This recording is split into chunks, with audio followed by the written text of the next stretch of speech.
Whoa. You burn out over there? What? No. I didn't hear you. What's going on? What? Your mic on? Yeah. Start over. Hey, what'd it do? Ahoy! Was it out? Are we on? I couldn't hear Are we you. hot? Well, this mic, like We're last hot, week, we're on. was cutting in and out, but we changed out mics. I was just telling Masters Byron is here. Yeah. Famous. I was showing him around.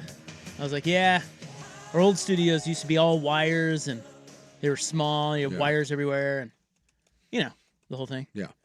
Now, all digital and it all sucks. Yeah, like you were gone. Nothing works. The week you were gone, like randomly, we didn't know. Like this mic kept just randomly cutting in and out. No way.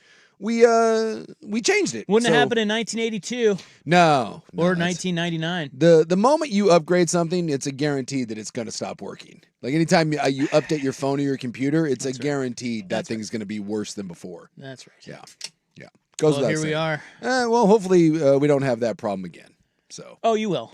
Yeah. It'll just be a different problem. Well, there you go. You know. Well, I guess You know how it we works. can change it out with a different mic.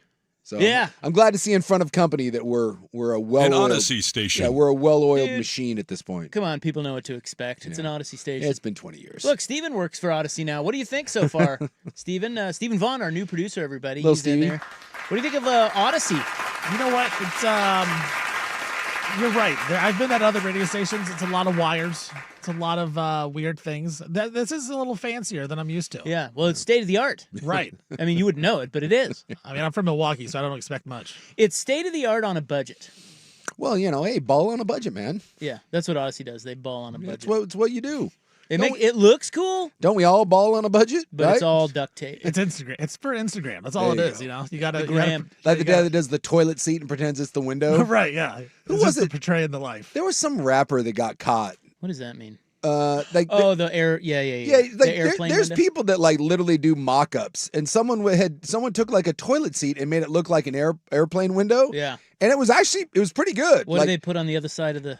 it was like I don't know, like a paper sheet or whatever, and like he had like a projection. But there was a guy that his whole thing on Instagram is he would fake like these great photos, and then he would show you how he did it. And I'll be damned, the dude was great. He made it look like he was on a private plane, like flying over like the ocean, and he was on his couch holding up a toilet seat. Now, But there was someone. why do that though? Oh, I think it was just Is he making money off of that? Well, it was just it was doing, for Or likes, trying to man. look cool? Yeah, well, I think his point was he was mocking the people, Ah, okay. that post that crap. But there was someone, it might have been like Little Bow Wow or Romy. It was one of those like D rappers. I think it was Bow Wow. Was it Bow Wow? That clicked in on. And he was posted a bunch of crap about his private plane, right? And someone was on an actual flying coach, and the dip ass was in front of him while he was posting stuff about his private plane, and they were photographing like, dude, I'm literally sitting right behind you. It was the ultimate like I got you moment. Confirmed Lil Bow Wow. Lil Bow Wow. And there is like places now where you can rent.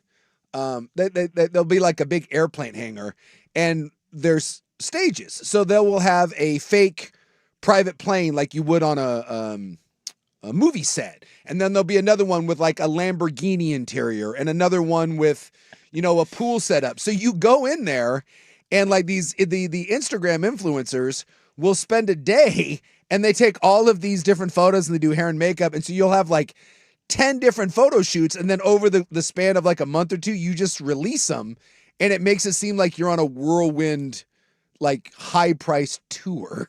And it's a whole side business. What's wrong with us? I don't know. Or you can just be a hot and be like 20 and then go find some rich fat dude, and you can. Yeah, that's easier. You can just do it that way. It's like anytime you see a hot on a boat, just know who owns that boat. It's not a good looking guy. I can assure you of that. No.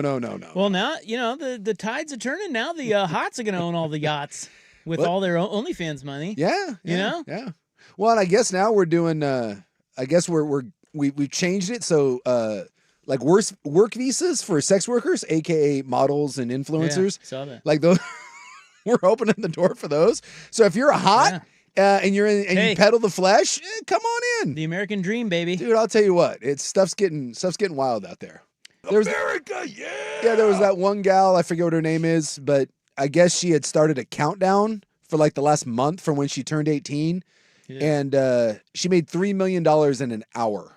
Yeah. on her OnlyFans, which means I don't know how much $3 million. I don't know how many creepos $3 million is, but in 1 hour of turning 18, that gal had become Well, a multimillionaire off of that. look, you have daughters. Yeah, I got 2 of them. What? Well, I mean, you know, What? if they did that, Oh, well, I mean, I would 3 be mil in, I in would, an hour, I would be disappointed, but you wouldn't like it, but you would like it. well, I couldn't. How about this? I couldn't fault her. That's what I mean. Yeah, I would be disappointed, and I would ask her, "Are you sure about this? These things live forever." Well, you got to do all the dad things. Yeah. But outside of that, You know, that's you're probably going. Yeah. well. When she's like, I've "Dad, done it too. I'm going to take you to the Masters this year," then you're like, "Well, I mean, We don't need that. You just need Byron. Well, he's got an OnlyFans. Is that what's happening? Wow. He's looking pretty svelte How these about days. that? Yeah, I mean, when she goes and you know and buys you, I don't know if you're like Schultz and she buys you like a convertible Miata, you're like, well, that's a little depressing, but I'll take your flesh money. Why not? It's I don't know though. It's a weird time. It's a weird time. New world. It's a weird time. Yeah, Yeah, I love it. but Better than ever. yeah, I mean, if you're hot and you're young, I think they said now like there was a whole breakdown. I don't know if we did it while you were here, or if while you were gone, but someone did some math on like the amount of people that are what'd you say like society deems attractive. Like, you know, because there's varying degrees of it, but Boy, can you get that tested? Is there an attractive test? it's like they've done polls like how, if you take 100 people, how many walking around would the majority of people say are attractive? Because beauty's in the eye of the beholder, but we all know that when you look at I don't know, like who's the big hot right now? Lowercase, who are you in love with? You're young and dumb. Who's the Sydney Sweeney. Sydney Sweeney? There you go. Oh, there you go. Right, yeah. Sydney Sweeney is like that's just she's hot, right? So Very much. Yeah, it may not be your type, but that's hot.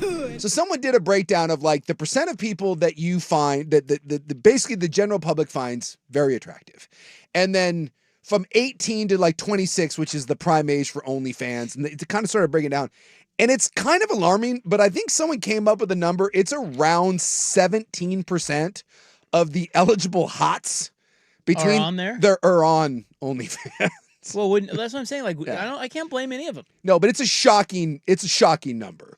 I mean, That's a little low though. 17%. is it?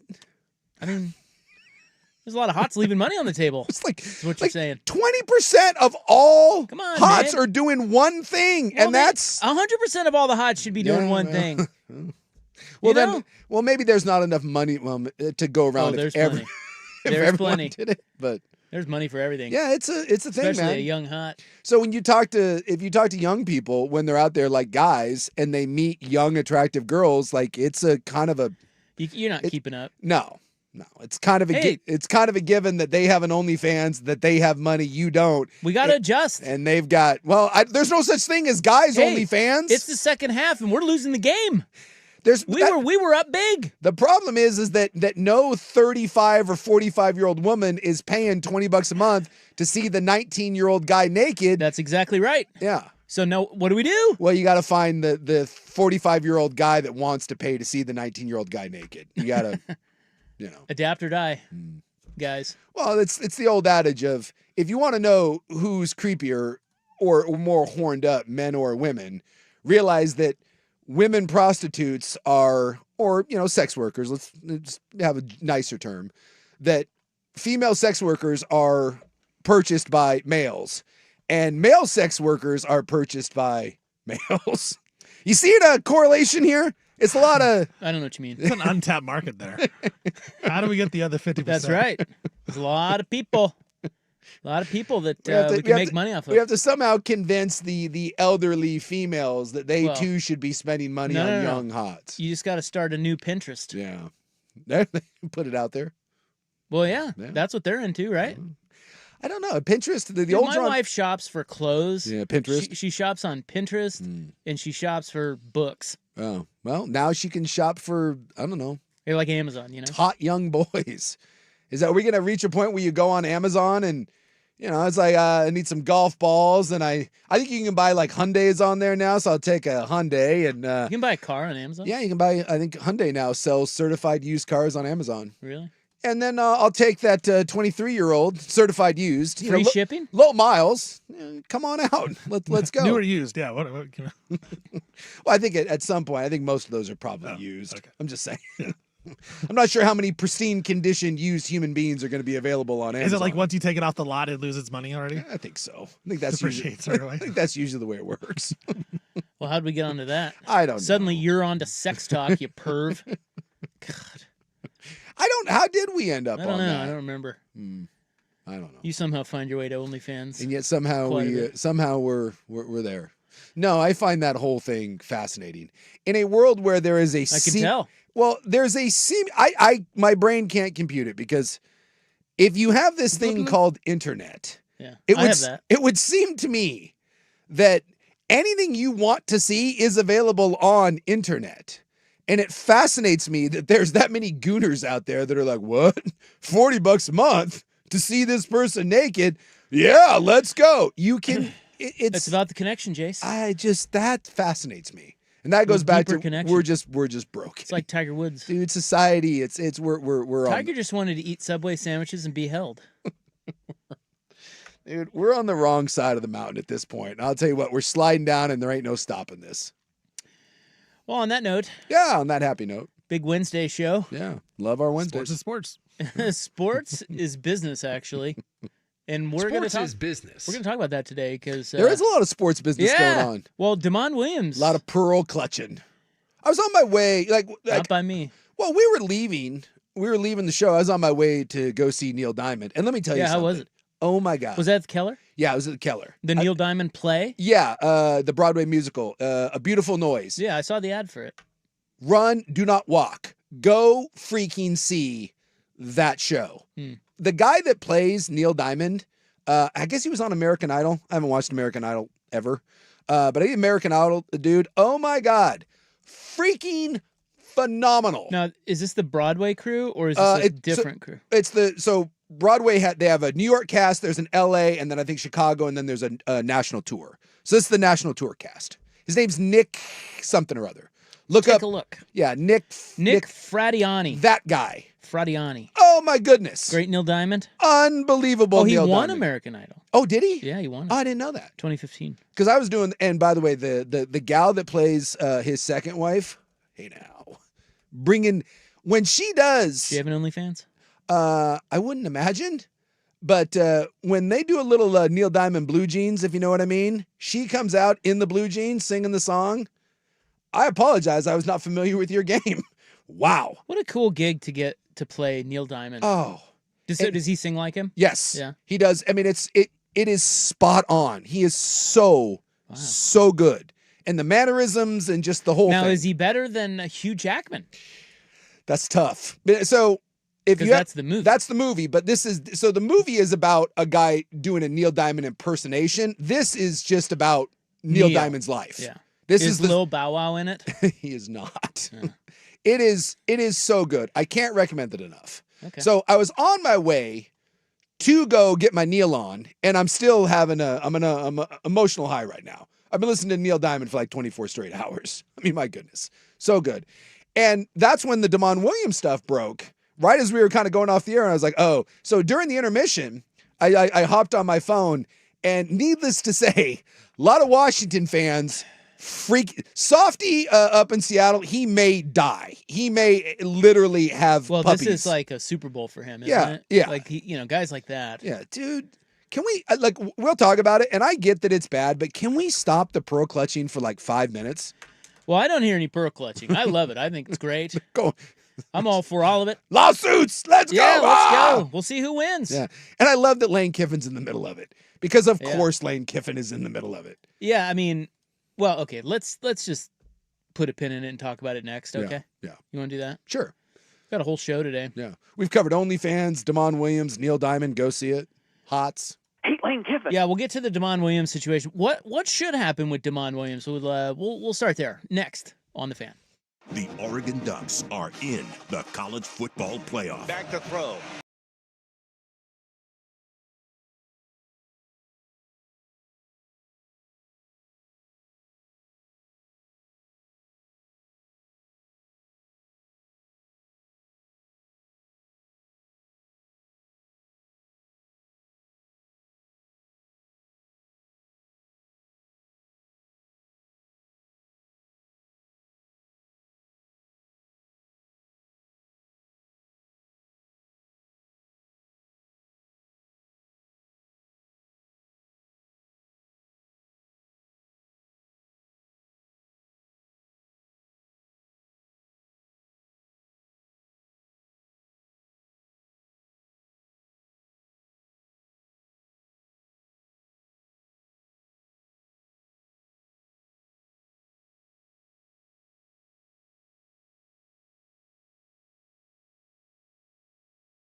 Well, here's the deal. Washington quarterback DeMond Williams Jr. Has lit the college football world on fire. He has, but this isn't the first time this has happened. No, it's We not. already have a lawsuit pending on this same thing. Yeah, so we've actually had 2 big cases that have gone down. This is just the most high profile one. Yeah, so he was quarterback at Washington. Mhm. You know, I don't know about you, but when I saw him play, I was like, I see the flashes, but it's like, Well, whatever. and this was kind of my thing is I thought Washington was putting a lot of stock in that. And we were kind of alluding to the fact that if you look at this year, look at all the quarterbacks that came in to this season with a tremendous amount of hype. This was supposed to be just this elite quarterback class. And almost all of them just fell right on their ass. From Klubnik to Nussmeier. Arch redeemed himself at the end, but got off to a horrible start. DJ Lagway was terrible. Drew Aller was terrible. The freshman at Michigan, Underwood, terrible. Raiola, not good. And DeMond Williams was fine. But in their biggest games, if you're going to say the 4 losses they had, I think he had like 2 touchdowns and 6 INTs. He was not good. And so this idea that like, I don't know, he's worth $5 or $6 million and like, if he's not there, you can't win. Dude, we need to pump the brakes. Like, dude, Tom Brady did not just leave your team. That's a lot of money to pay for that kid. Yeah, but I mean, again, that if somebody's willing to pay it, Yeah, it doesn't matter what you think he's No. worth. Like LSU wants him. Yep. So it sounds like Williams is transferring. He announced he put out one of those dumb statements that they all do, and they thank everybody and pretend it's all hunky dory. And he did that after re-upping with Washington. Yeah, it was like 4 days ago. We saw the release because this is what you do now. You have a re-signing, and it's like signing day. You're like, whoa, which I still find fascinating. You're staying at your school. But the buzz is that the Lane train, Lane Kiffin swooped in and offered him upwards of $6 million. So he had a $4 million, what we've come to learn is he had a $4 million rev share agreement, and that's the one that they're going to try to enforce. And then on top of that, maybe $1 million extra in NIL. So somewhere in that $5 million range, which is just... That's crazy. It's bananas. $5 million for... right now, a very average quarterback, although we see the upside. And then if Laner comes in and offers him, 6, and then NIL on top of it, and for anyone asking what the difference between 4 and 6 is, it's $2 million. It's $2 million. Well, but the schools, I was reading that. Did you read that Ross Dellinger piece on Brendan Sorsby? Yes. The schools don't care because even though there is a cap technically on how much you can pay your roster, it's like $20 million per school or something. The school, go read Ross Dellinger's Yahoo piece on how they get around that. Sure. So they don't care. No. They just have other people helping pay these kids. So it doesn't matter that they could pay DeMond Williams $10 million if they want him. Yeah. They can still pay the rest of their roster what they need to pay the rest of their roster. Yes. So in other words, it's just Thunderdome. It's a free for all right now. And Lane Kiffin is apparently it's not we don't know, but it sounds like it was Lane Kiffin is the one that got him to flip, and he said, what do they do when you put in the portal and they say do not contact? No contact tag. Meaning they already have another deal. You're not leaving Washington with a $4 million guarantee and upwards of $5 million. You're not leaving that without a guaranteed landing spot. The weird part is that when this got announced, Sam Levitt was sitting with Lane Kiffin at an LSU basketball game. Yeah, sounds like he was having a good time too. Kind of awkward. A little competition. But this is the world in which we live in. But I think the interesting part of this story is that Washington is saying, whoa. Yeah. We will litigate this. Yes. We are not going to let you out of your deal. So now, and this is why I say this isn't the first one. Remember, we talked about it, the Wisconsin-Miami one. Yep. Over Xavier Lucas, Wisconsin sued Miami for tampering to get Xavier Lucas, and that is still in the courts, although the preliminary ruling was in favor of Wisconsin, but it's still being litigated, so there's no decision on that And yet. then there's a defensive lineman from Georgia that left, and Georgia is suing him for $300,000, even though they gave him like $60,000. They say that their contract, there's penalties in it. And this is the important thing to remember. One, you don't need to be in the transfer portal to transfer. You can just unroll out of Washington and then re-enroll. That's what the Xavier kid did from Wisconsin. Wisconsin refused to put him in the portal, and he was like, okay, I don't care. I'm withdrawing from school at Wisconsin, and I'm enrolling at Miami. And that's when everyone realized, oh, you don't actually have to be in the portal. Miami was like, I don't give a damn if he's in the portal. Like, come on down. So Washington is saying that they're not going to put Damon Williams in the portal. Damon Williams doesn't care. There is nothing in a contract here that could keep Damon Williams from playing anywhere else. What they can do is go after him financially, and they can try to go after LSU for damages, and they could try to keep him from making NIL money at LSU. But there is nothing that could stop Damon Williams from going to LSU. This is not an enforceable contract. And for anyone that wants to criticize Damon Williams, I totally get it. Also, he released the statement while the team was at a funeral for that UW soccer player. Not the best look. Ooh. I don't think he did it on purpose. Yikes. Yeah, the team found out. I Why forget. wasn't he there? Well, because he was leaving. You know. Yeah, So Jed Fish's wife yes. posted on Instagram Yeah. that it was at the funeral that everyone found out. Yeah, so there was a UW soccer player that I believe died of cancer. Yes. And it became a big rallying Yeah, cry. their goalkeeper. Yeah, their goalkeeper. And so there was a celebration of life last night on campus, and Jed Fish was there. Almost everyone was there. And that's when Damon Williams posted on Instagram, and I guess that's when most of the team found out about it. And so it's a terribly bad look. I'm guessing Damon Williams did not know about the celebration of life. I'm guessing that's just one of those bad coincidences. I don't think he was like, ha, funeral, F you. But everyone that's being so critical of this, I would just like to point out once again, Damon Williams, sure, you can call him whatever you want. You can call him a scumbag. You can say he has no loyalty. If someone offered you $2 million, and by the way, Damon Williams may never make $1 in the NFL. He's like 5'9". He's a tiny individual. This may be the only opportunity he has to make life-changing money. Okay, so this isn't like you're sitting on a first-round NFL $60 million contract. And if someone's offering you a guarantee of $4 million, and this may be the most you'll ever make, and then someone says, I'll give you $6 million, first off, F you would do the same thing. You would take the $6 million. You just would. Like, there's a huge difference between $4 million and $6 million when you've never made any money in your life. Second, this can all be prevented if in your contract you call that guy that you just signed an employee. But the NCAA and UW and everyone else refuses to call players employees because then they have to have a voice. So as long as you don't call them an employee, there's no way to enforce this. So for all the crap we want to give Damon Williams and all the pearl clutching and all that, I get it. And it's kind of a scumbag move. It would leave a bad taste in my mouth if I was a team, if I was a coach. But remember, this is a problem that the universities and the NCAA created and could solve by one little stroke of the pen and just call these guys employees, but they don't want to do it. But you said there's only 3 instances of this? Yeah, so the kid at Wisconsin and then the kid at Georgia, who I believe is playing at Missouri now. But, I mean, is it a huge deal if there's only 3? I get this is high profile, but it basically falls back on the schools Yes. to recoup their money. Yes. And that's all it is. Washington probably will. Yeah, we'll see. I mean, LSU would probably have to pay it, not Williams. Yeah, right? I don't know. You know, this could be one of those. People are saying that this could be one. It sounds like UW is willing to draw a line in the sand and I don't blame and him. fight this. I don't blame him for that. I mean, there's got to be some guardrails. You know, like you're pissed off. Yeah. He screwed you over.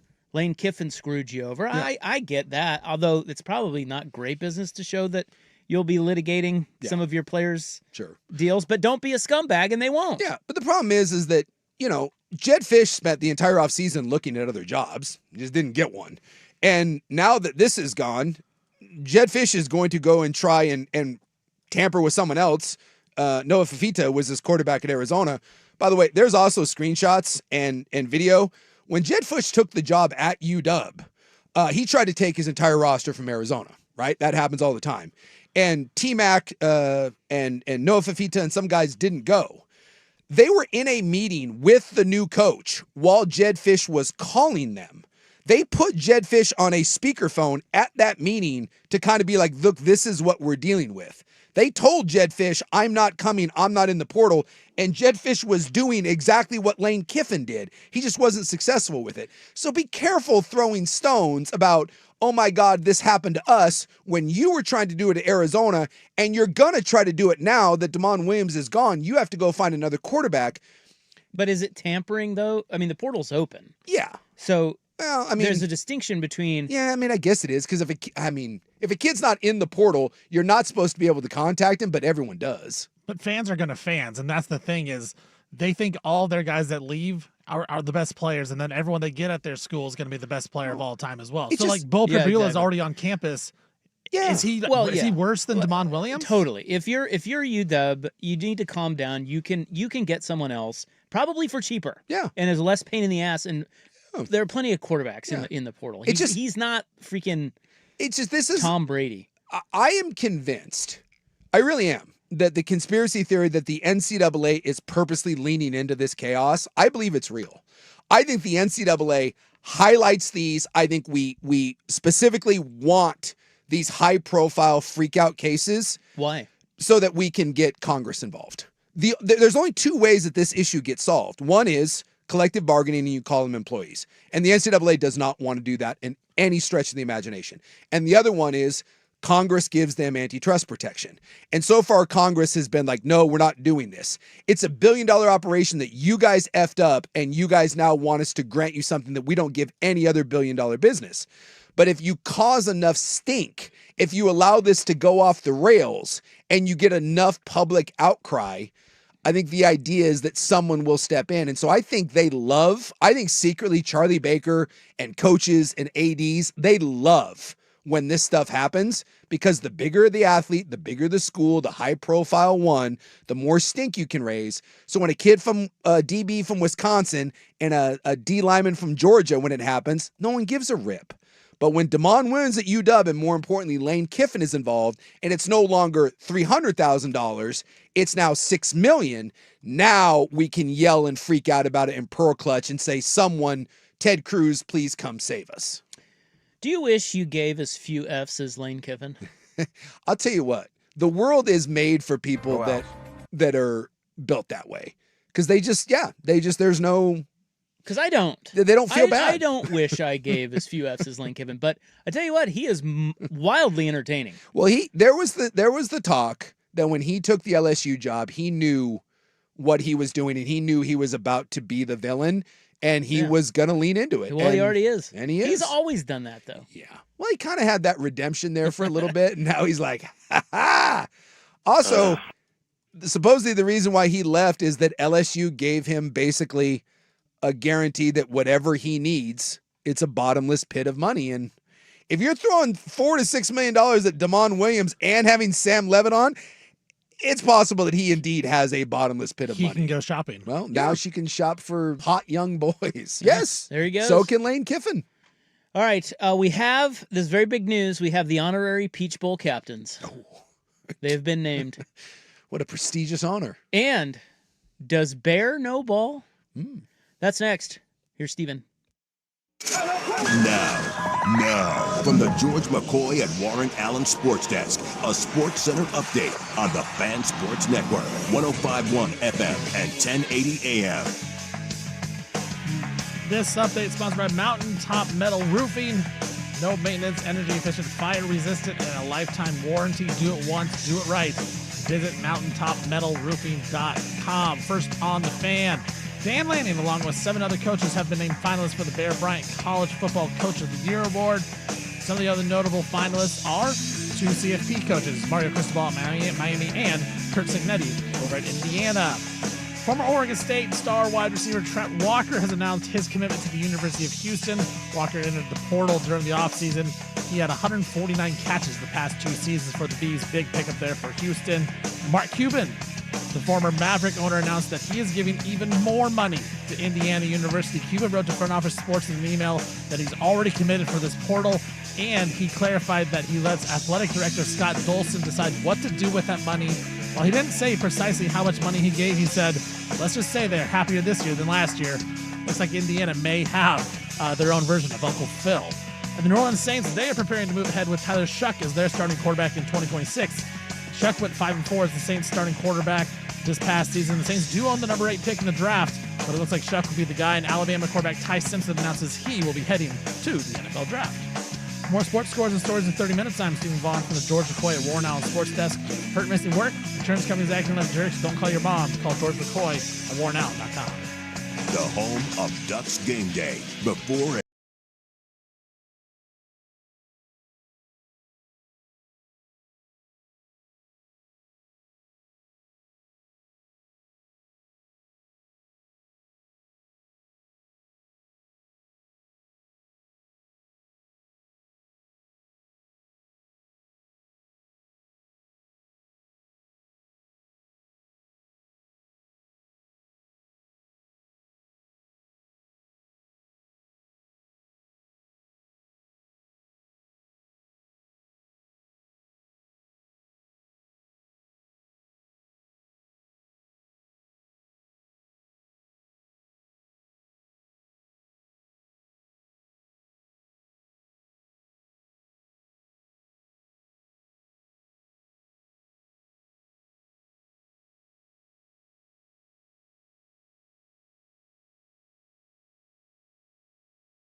honorary Peach Bowl captains have been announced. The honorary? Yeah.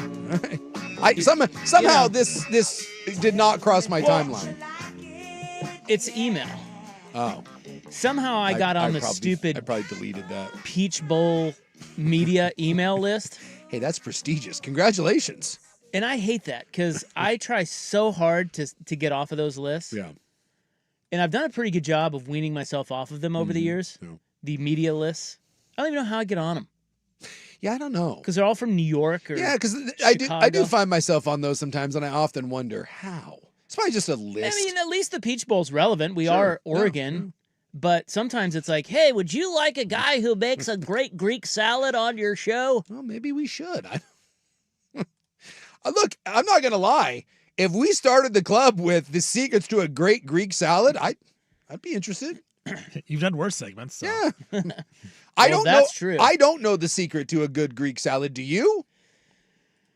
Probably, I'm going to See, say you don't know. dressing. I think we Heavy need, dressing. I think we see, but that's now we're having unhealthy. I want a great, healthy Greek salad. Yeah. I feel like this is a guest that we should book. Well, I unsubscribed from the email Way list. to go. You've screwed us again. So I'm probably going to unsubscribe from the Peach Bowl email list, but I'm getting some great content, and it's going to kill a segment today, so I can't complain. Talk to me about the honorary captains. Well, we've got who are the great Hoosiers that you can name? I'm assuming that we're going with basketball. Is there great football Hoosiers? Antoine Randall L. Oh, yeah. Calbert Cheney. Yeah, basketball. But Isaiah Thomas. Zeke. Yeah. Zeke's probably their most famous. I mean, football, we have Randall L. and Michael Penix. there are two guys that are neither football or basketball. But wouldn't Penix be a good one because you get Indiana and you control Oregon with the Washington thing? Yeah, except wasn't he only there like a year or two? No, Penix was there for 3 or 4 years at Indiana. He just kept getting hurt. But can you claim him, though? If you're an Indiana fan, do you claim Michael Penix Jr.? Well, why not? He was there for longer than he was at UW. Again, he got hurt all the time, but he was at Indiana. Why wouldn't you claim him? Well, maybe you didn't like him. I'm just saying.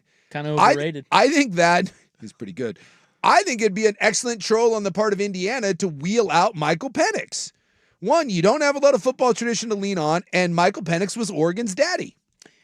Look, it's not the worst idea. Oh, okay. It's not. Yeah. But It's like that Greek salad. the Indiana doesn't pick that. No. It's the Peach Bowl. Oh, the Peach Bowl does. And they picked Kyle Schwarber.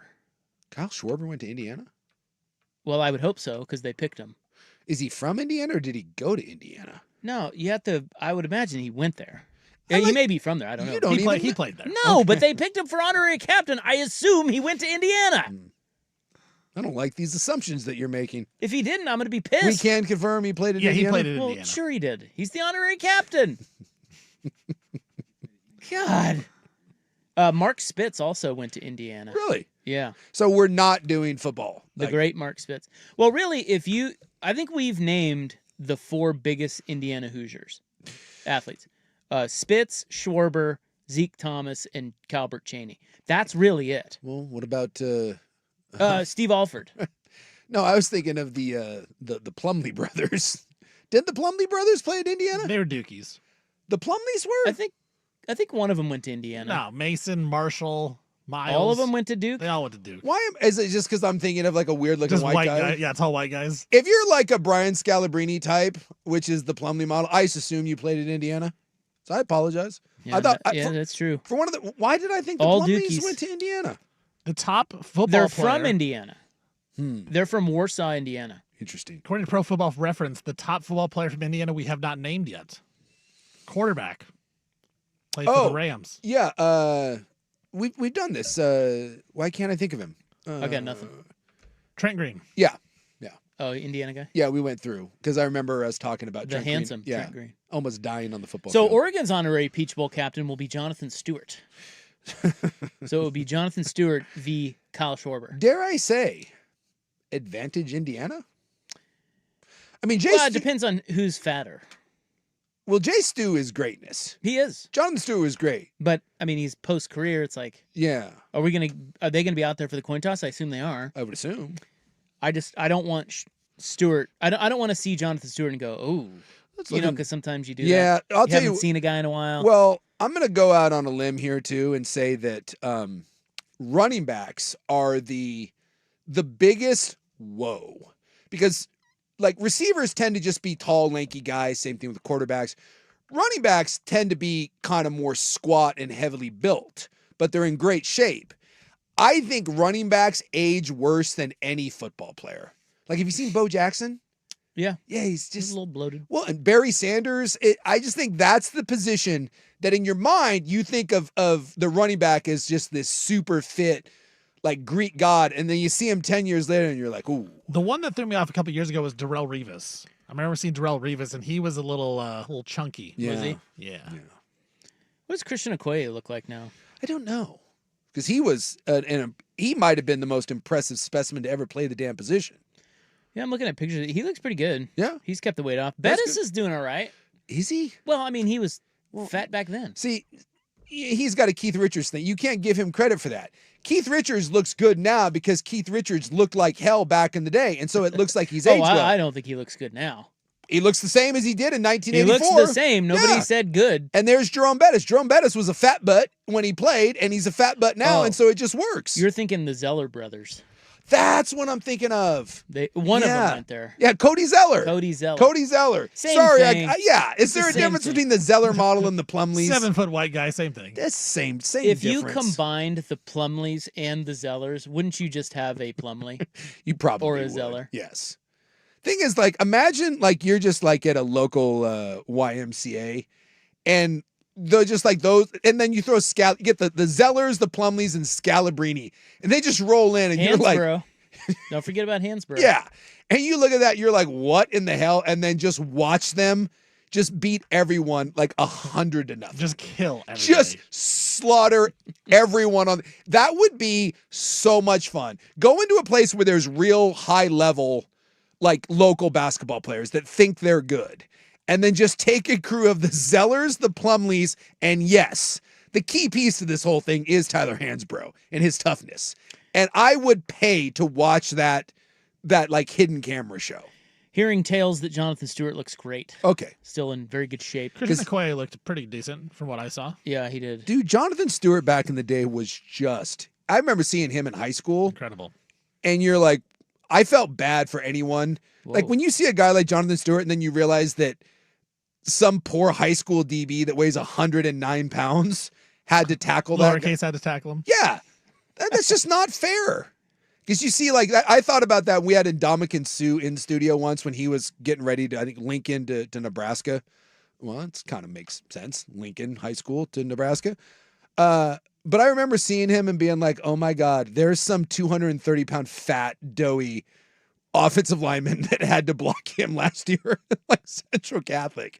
It's not fair.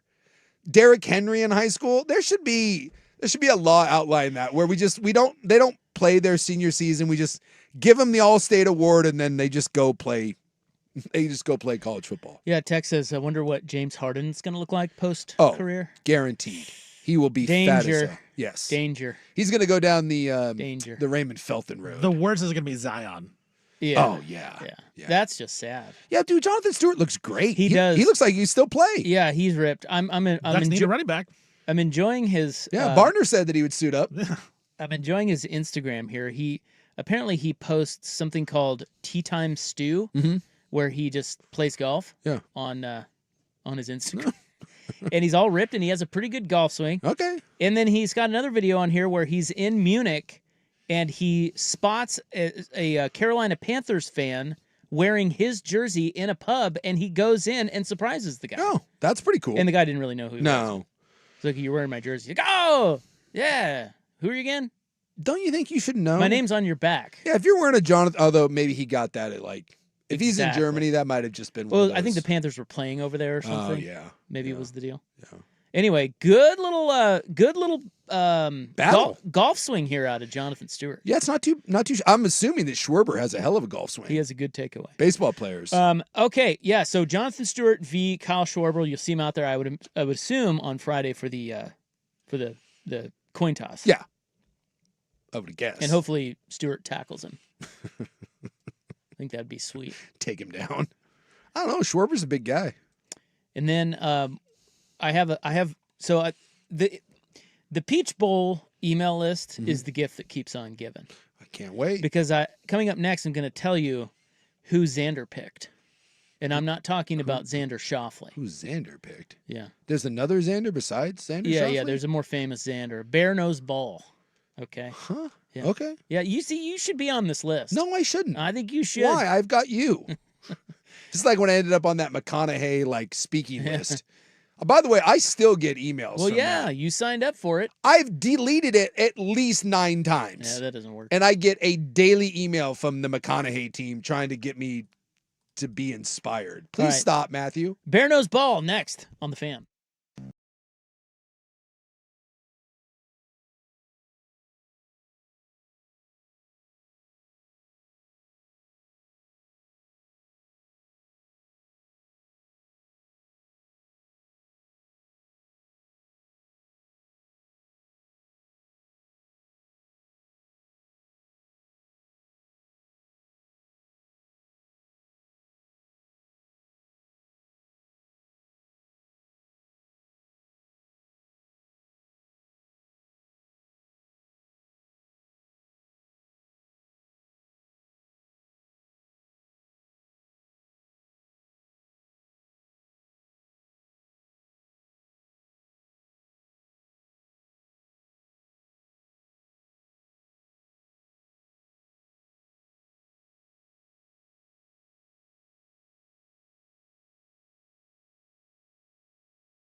Percentage of the starters on each of the college football playoff semifinalists are transfers.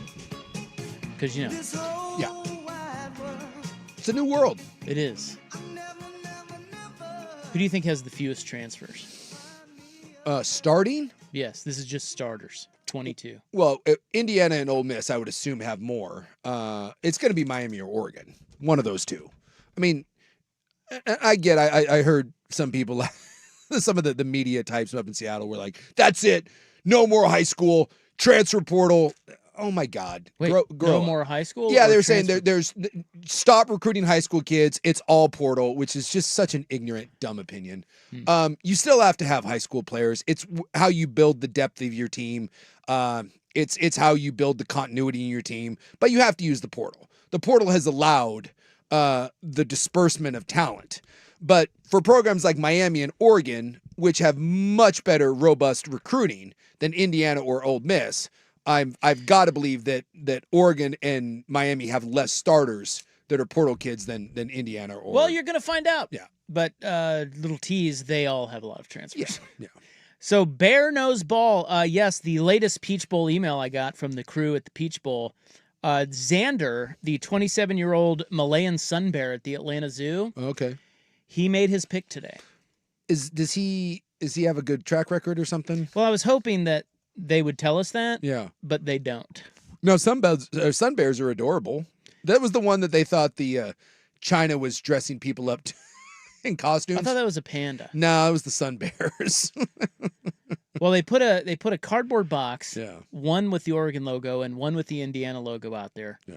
and he chose Indiana.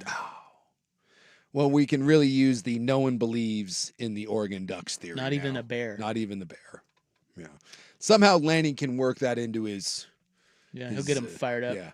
with that. I guess I was listening to Dirt and Sprague today. Mama And they didn't had raise no bitch. they had Josh Pate on, and apparently Pate is hate texting with the Bussin' with the Boys guys. Apparently he's hate texting Lanning to fire him up. I have that sound for you right here. I think Dan Lanning needs to be verbally abused before games, and so I'm doing it this week.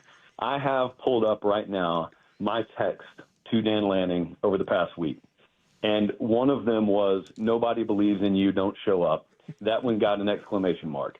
The second one was, "It's hard for a man who has known hunger to ever be full." And I let him guess which coach I was describing. And then the one yesterday I sent him, this finally got an actual reaction in terms of words. "Only one thing is more flammable than smell." Oh, hold on. Scratch. Poor takeoff there. "Only one thing is more flammable and smells stronger than gasoline, and that's doubt." And I attributed that one to Meemaw, which I think is why he responded. And I will continue this practice up until kickoff. Thank you. Because if he needs someone to stare daggers at as he takes the field, if he needs someone to rage out on in the mirror right before the game, I'm happy to serve that purpose. Yeah, he knows I'm a friend of the program. But I just think sometimes he needs to be reminded, hey, you've low-key kind of sucked in these second go-arounds against Washington and DeBoer, against Ohio State last year. Now you get another shot against Indiana. It's time to rewrite the book, my friend. It's time.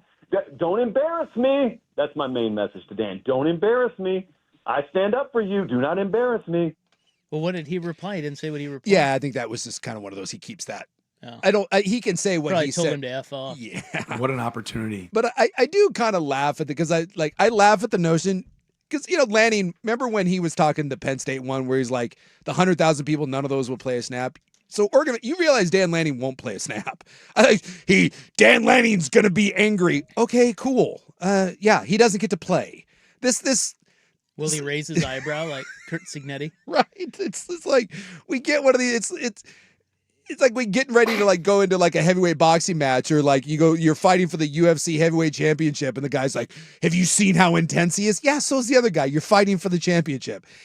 It's the semifinals. Like, if you need extra motivation to get ready to play Indiana or Oregon, and if you don't think Signetti has his guys ready, like, can we just grow up a little bit? Like, it's cool that you have a psycho and an intense coach, but I can assure you, Dan Lanning being intense or not intense will have zero bearing on this game whatsoever.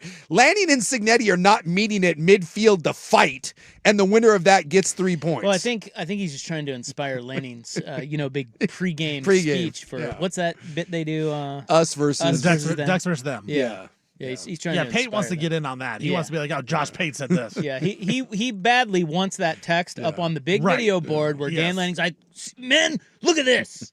Nobody believes in you. You know. And look, I would want to too. I mean, I think that's pretty. Those are pretty cool. Yeah. Everybody wants to be a part of what fires Dan Lanning up to get his team fired. I think everything fires Dan Lanning up. Who was it the other day? Nemec, you know, he was a Phil Jackson was the Zen master. Nemec was calling Lanning the Zen master because that dude is just running on like white monsters in Zen at all times. Yeah, I mean, but it is a fair point. It's like, you know, he probably doesn't need a whole lot to get him fired up for this one. I mean, the team beat him once in their house. And it's the semifinal of the playoffs. And Lanning looking angry as he runs out on the field. I promise you, no one on the other sidelines is going to be like, oh no, Dan Lanning is upset. Well, I will say the Dan Lanning mean mug is way better than the Signetti one. Yeah. Signetti just looks like an angry dad. It doesn't really work. No, Lanning, like we've talked about it, like in traffic, there's the middle finger and the thumbs down. And Lanning's a double bird, and Signetti just looks at you and he gives you the thumbs down. It's a disappointment versus. Signetti's more disappointed in Yes. you. Yes. He's not mad, he's disappointed. Lanning's mad at you. Yeah. Yeah. Signetti's got a cheese factor that isn't talked about enough. What do you mean? Well, he's cheesy. Well, yeah. He's it's a little goofy. I mean, he's not. It is a little strange. It's not cool. No. Lanning's got a cool vibe. Lanning has a cool vibe. Signetti has a quarter zip vibe and the flat top haircut. Yeah. Yeah. I could see that. This guy's raising the eyebrow. How dare you go for it against us? I still liked the finger gun at McAfee. That's an all-timer. McAfee What was is that? They were at the Rose Bowl and McAfee, it was like after it was all said and done, and McAfee looked back because Indianapolis guy. He looked at Signetti and Signetti just looked at him and finger gunned him. Oh, I love it. It's a great little subtle thing across the field where he just gave him that raised eyebrow and the finger gun. You're like, all right, Signetti, I gotta see say, college football has gotten so much more fun in the last. It's really only been like the last 5 years. You know how buttoned up coaches always were, always saying the same thing. Got a little more Spurrier. Yes, in this there's now. more Lane Kiffin, Dan Lanning, Pat Mack. This is fun. Josh Pate inserting himself. Yeah. It's great. Let's do it. I love it. More of this. Yeah. Coaches should get in fights. Signetti. I don't think you want that fight. I think Cristobal's winning that. God, how intense is that guy? You want to talk about intense? Intense. And I think has the ability to hurt you. Like every coach is intense, but no offense to any of the coaches. No, Cristobal is number one. Yeah. I just, Dude, I hate to say this because look, I'm not like Mr. in shape over here, okay? But the man boobs with the intense face, it's tough. It's like when who's like a really ripped coach? Like Whittingham's a ripped coach. Yeah, like when Whittingham, if Whittingham had the Cristobal face, you'd be like, dude. Yeah. But when Cristobal's mean mugging everybody on the sideline, marching up and down there. Yeah, I get it. And those things are jiggling around. It's like, I'm with you. Maybe get some Skims. Skims, yeah. Needs to wear a tight undershirt under that. Well, like if you've got a little baggage up top, those dry fit shirts, they're not doing you any favors. Needs the man's ear. Yeah. Well, that's why Signetti wears that over top quarter zip. He knows. You know, Signetti's got some stuff happening under there, and so he keeps it covered. But Cristobal's in Miami. You don't have that option. You know, it's hot down there. All right, we'll continue playoff talk. It's tomorrow, by the way, Miami Ole Miss. Yeah. Coming up next on The Fan. What's up, everybody? Nick Costos here to help you beat the books with Westwood One Sports. Coming up Sunday night in the Pro Football Playoffs, New England, a 3.5-point home favorite against Los Angeles. Total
Now, from the George McCoy and Warren Allen Sports Desk, a Sports Center update on the Fan Sports Network, 105.1 FM and 1080 AM.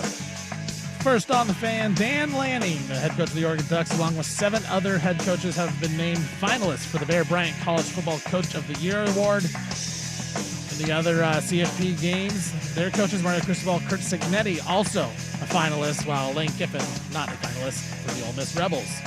Honorary captains have been announced for the Peach Bowl as well. It's going to be Kyle Schwarber from Indiana, and for the Ducks, Jonathan Stewart, the great running back. He will be honorary captain for the Oregon Ducks for that Peach Bowl between the Hoosiers and Ducks right here on the Fan. Hoosiers 3.5-point favorites. Former Oregon State star wide receiver Trent Walker has announced his commitment to the University of Houston. Walker entered the portal this offseason. He had 149 catches the past 2 seasons for the Beavs. Mark Cuban announced that he is going to give even more money to Indiana University. He wrote to Front Office Sports in an email. He said he's already committed for this portal, and he said he's giving more money this year than he did last year, and he's getting out of the way. He says he gives athletic director Scott Dolson the freedom to spend it any way he wants.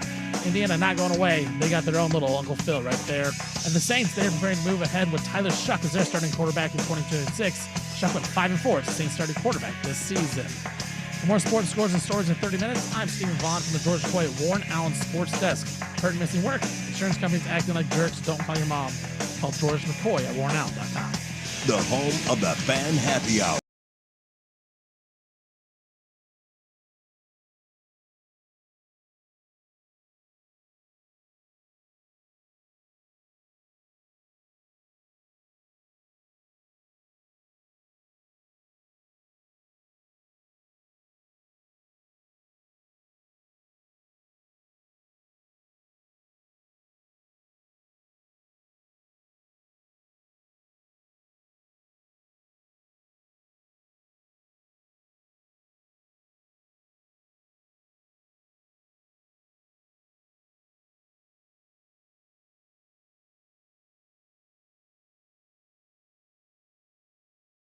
All right, welcome back. The Ducks are in the Peach Bowl, and the Fan is hitting the road. We have a watch party at Thirsty Lions Washington Square location this Friday.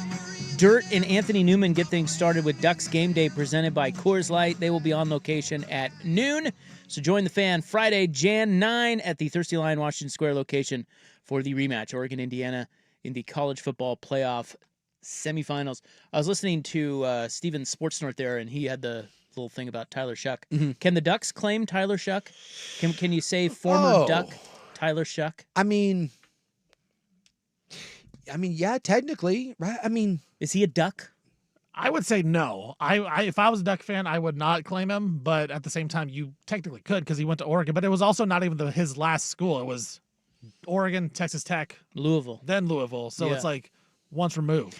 So could Texas Tech claim him? Because he didn't do much at Texas Tech. He was there a while, but he didn't do anything there. I don't know. I mean, Jalen Hurts gets claimed by Alabama and Oklahoma. It just depends if he's good. If Shuck goes out and wins the NFC South, Duck fans can claim him.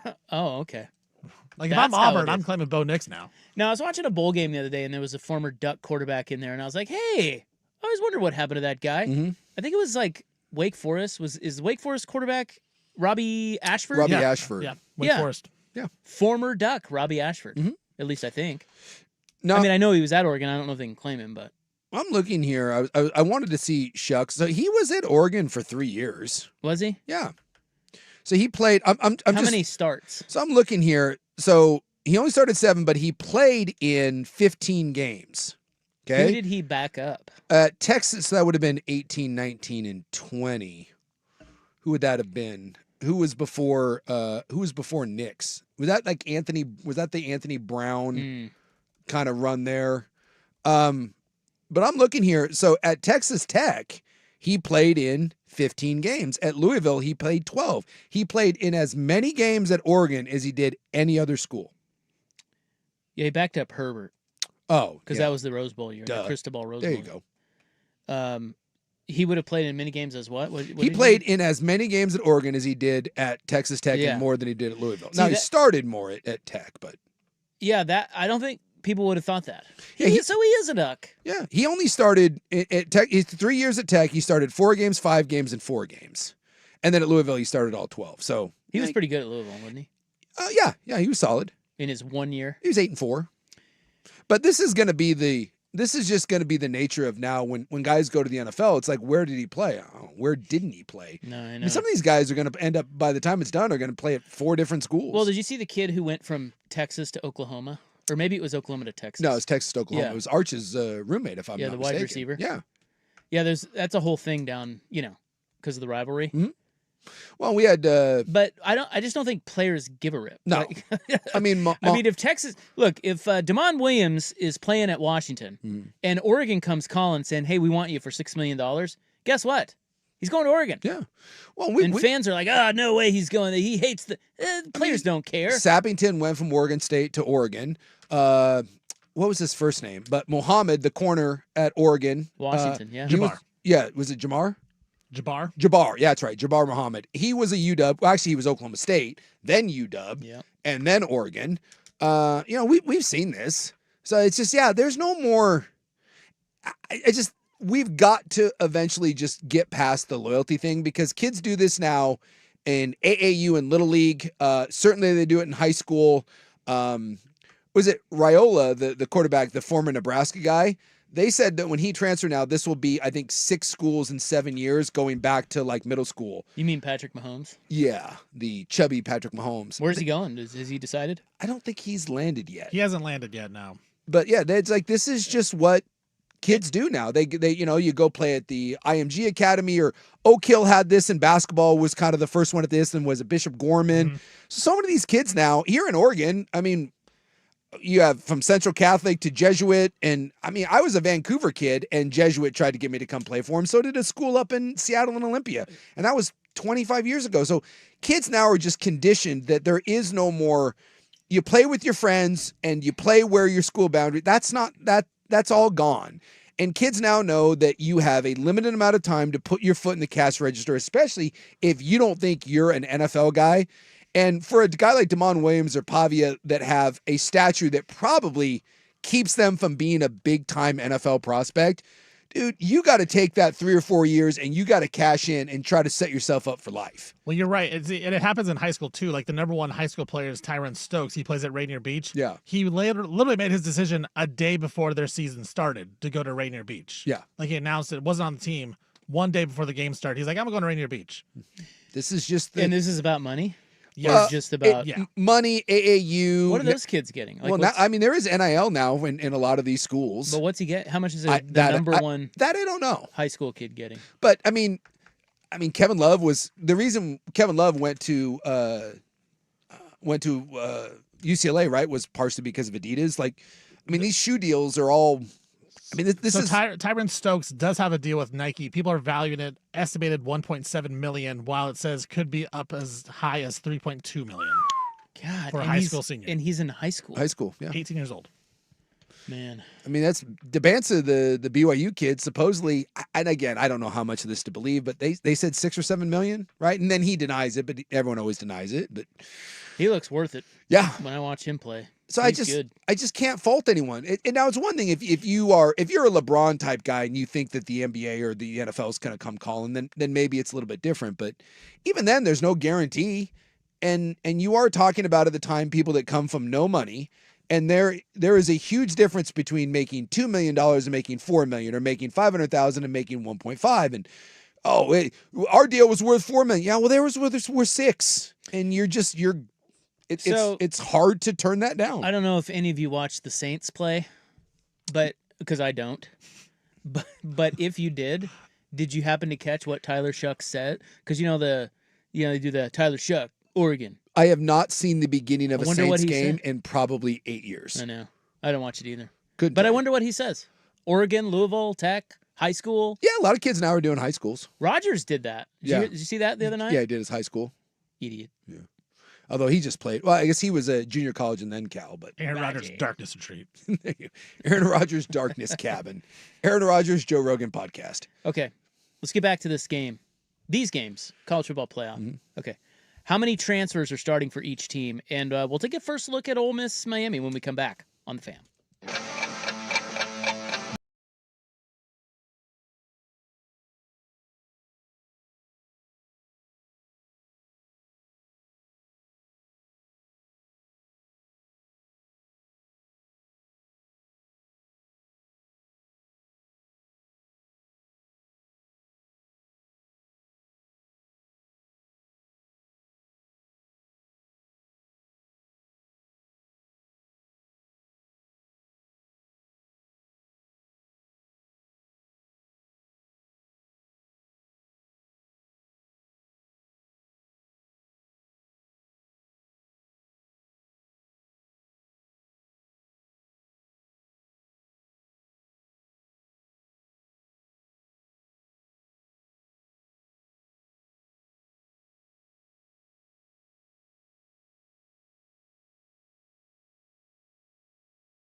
Well, this one will not be on grass. Both games in a dome. That's really going to become the norm. I mean, you look in the NFL, and college is even worse. There's just not many grass fields anymore. I know. Even Green Bay has a hybrid. So they have a grass field that's, or I guess they have a grass field that's supplemented with turf. So it's just. I like what Vegas does. They have grass. They roll their, They roll it out. Yeah. As a player, what's easier or better to play on? Oh, grass, 100%. But grass is really hard to. Nice grass, there's nothing better. But most places, unless you're like in the South, Alabama, and I don't know if they still have it. Alabama was the nicest field I ever played on in my entire life. It was like a putting green. Arizona State, phenomenal. That's Arizona. That's Alabama. We had nice grass at BYU. We had a beautiful grass field, but at the end of the year, it turns into mush.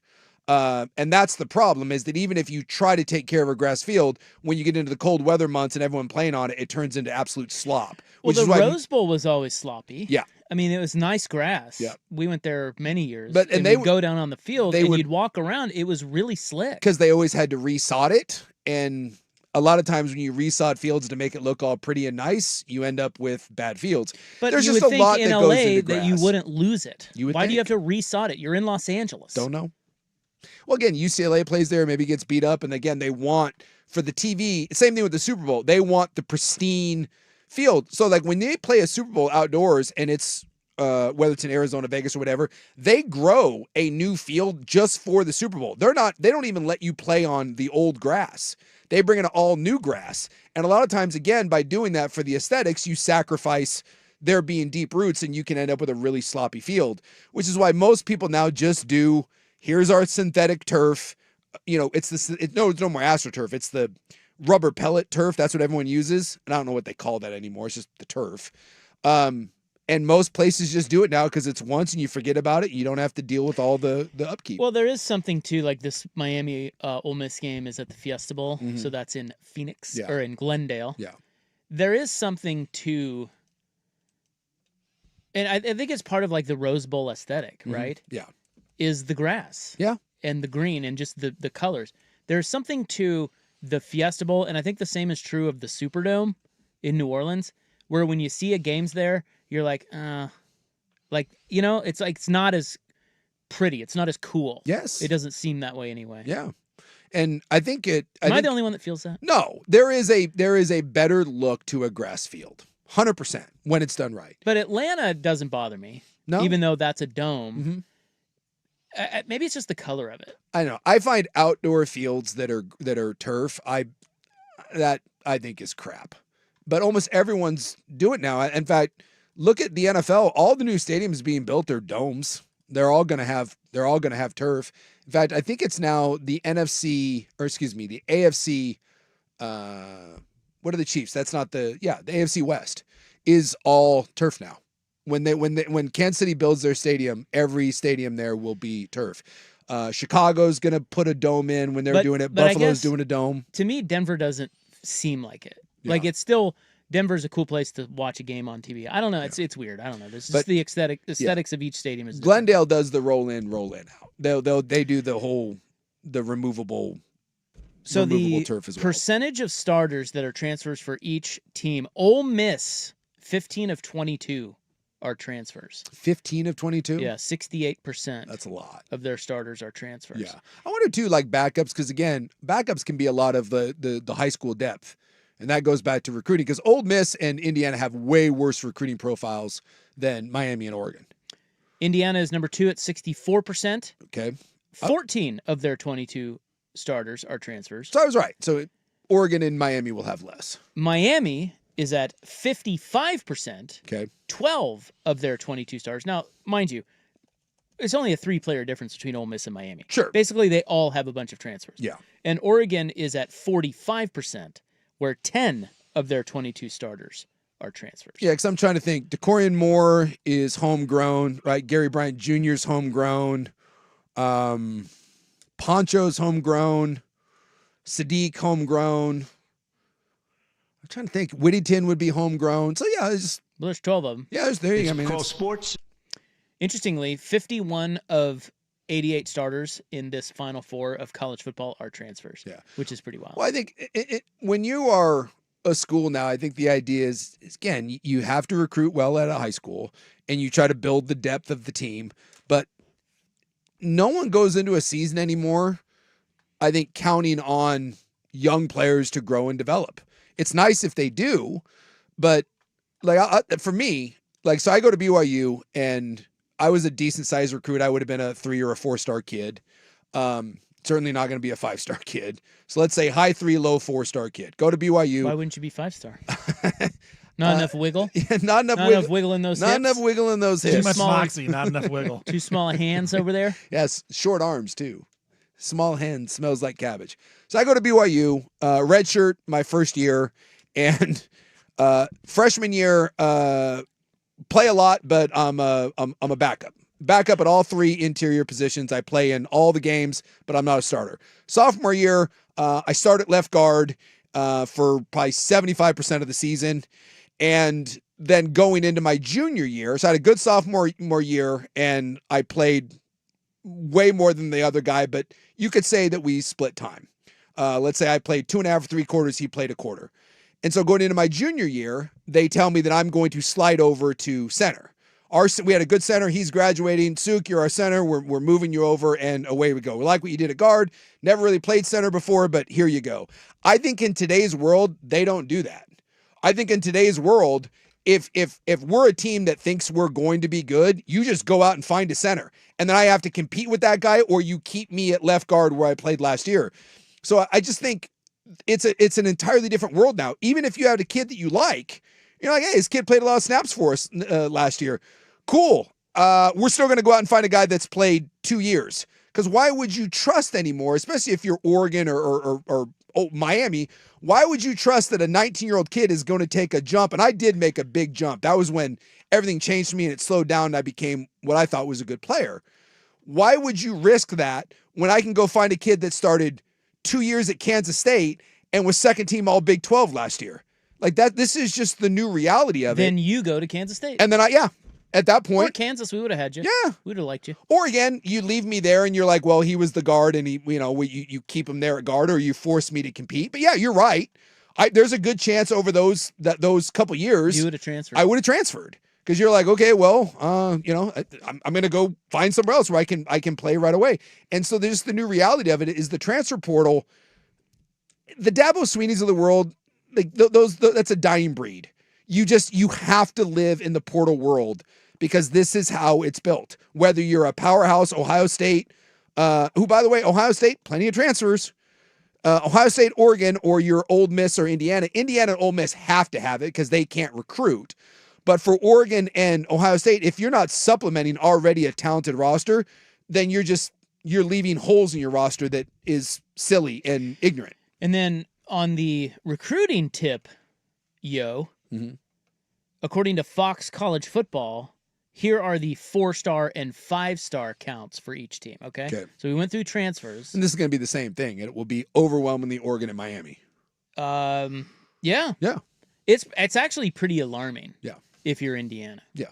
But they don't care because they're just kicking fool's ass. It's weird. It's so strange. So Oregon, of 4-star kids, Oregon has 52, Miami has 40, Ole Miss has 33, Indiana 7. It's what Indiana's doing is not supposed to happen.